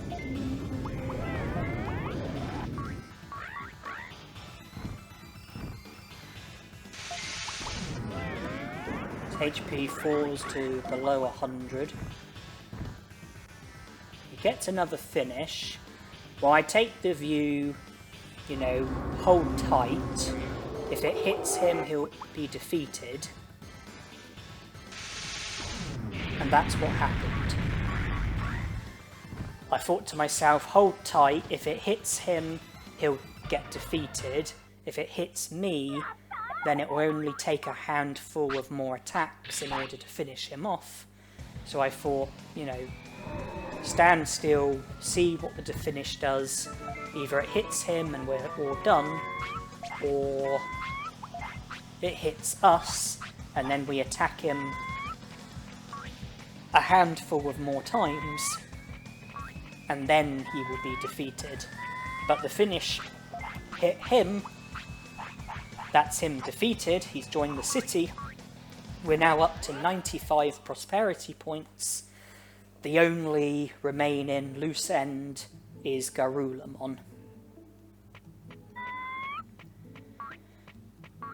We've got just under an hour until the time in which he will be available at.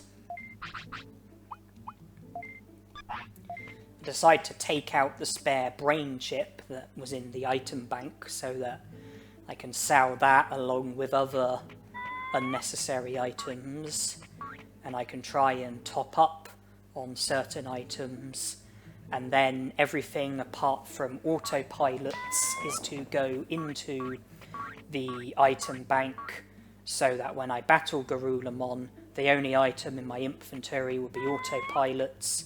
So if I lose, I don't think I'll have any items stolen, and if I win, as unlikely as it is, then I'll be able to immediately return to the city with the autopilots in my inventory. So, yeah, the autopilots are there if I was to win against Garulamon, although it's unlikely.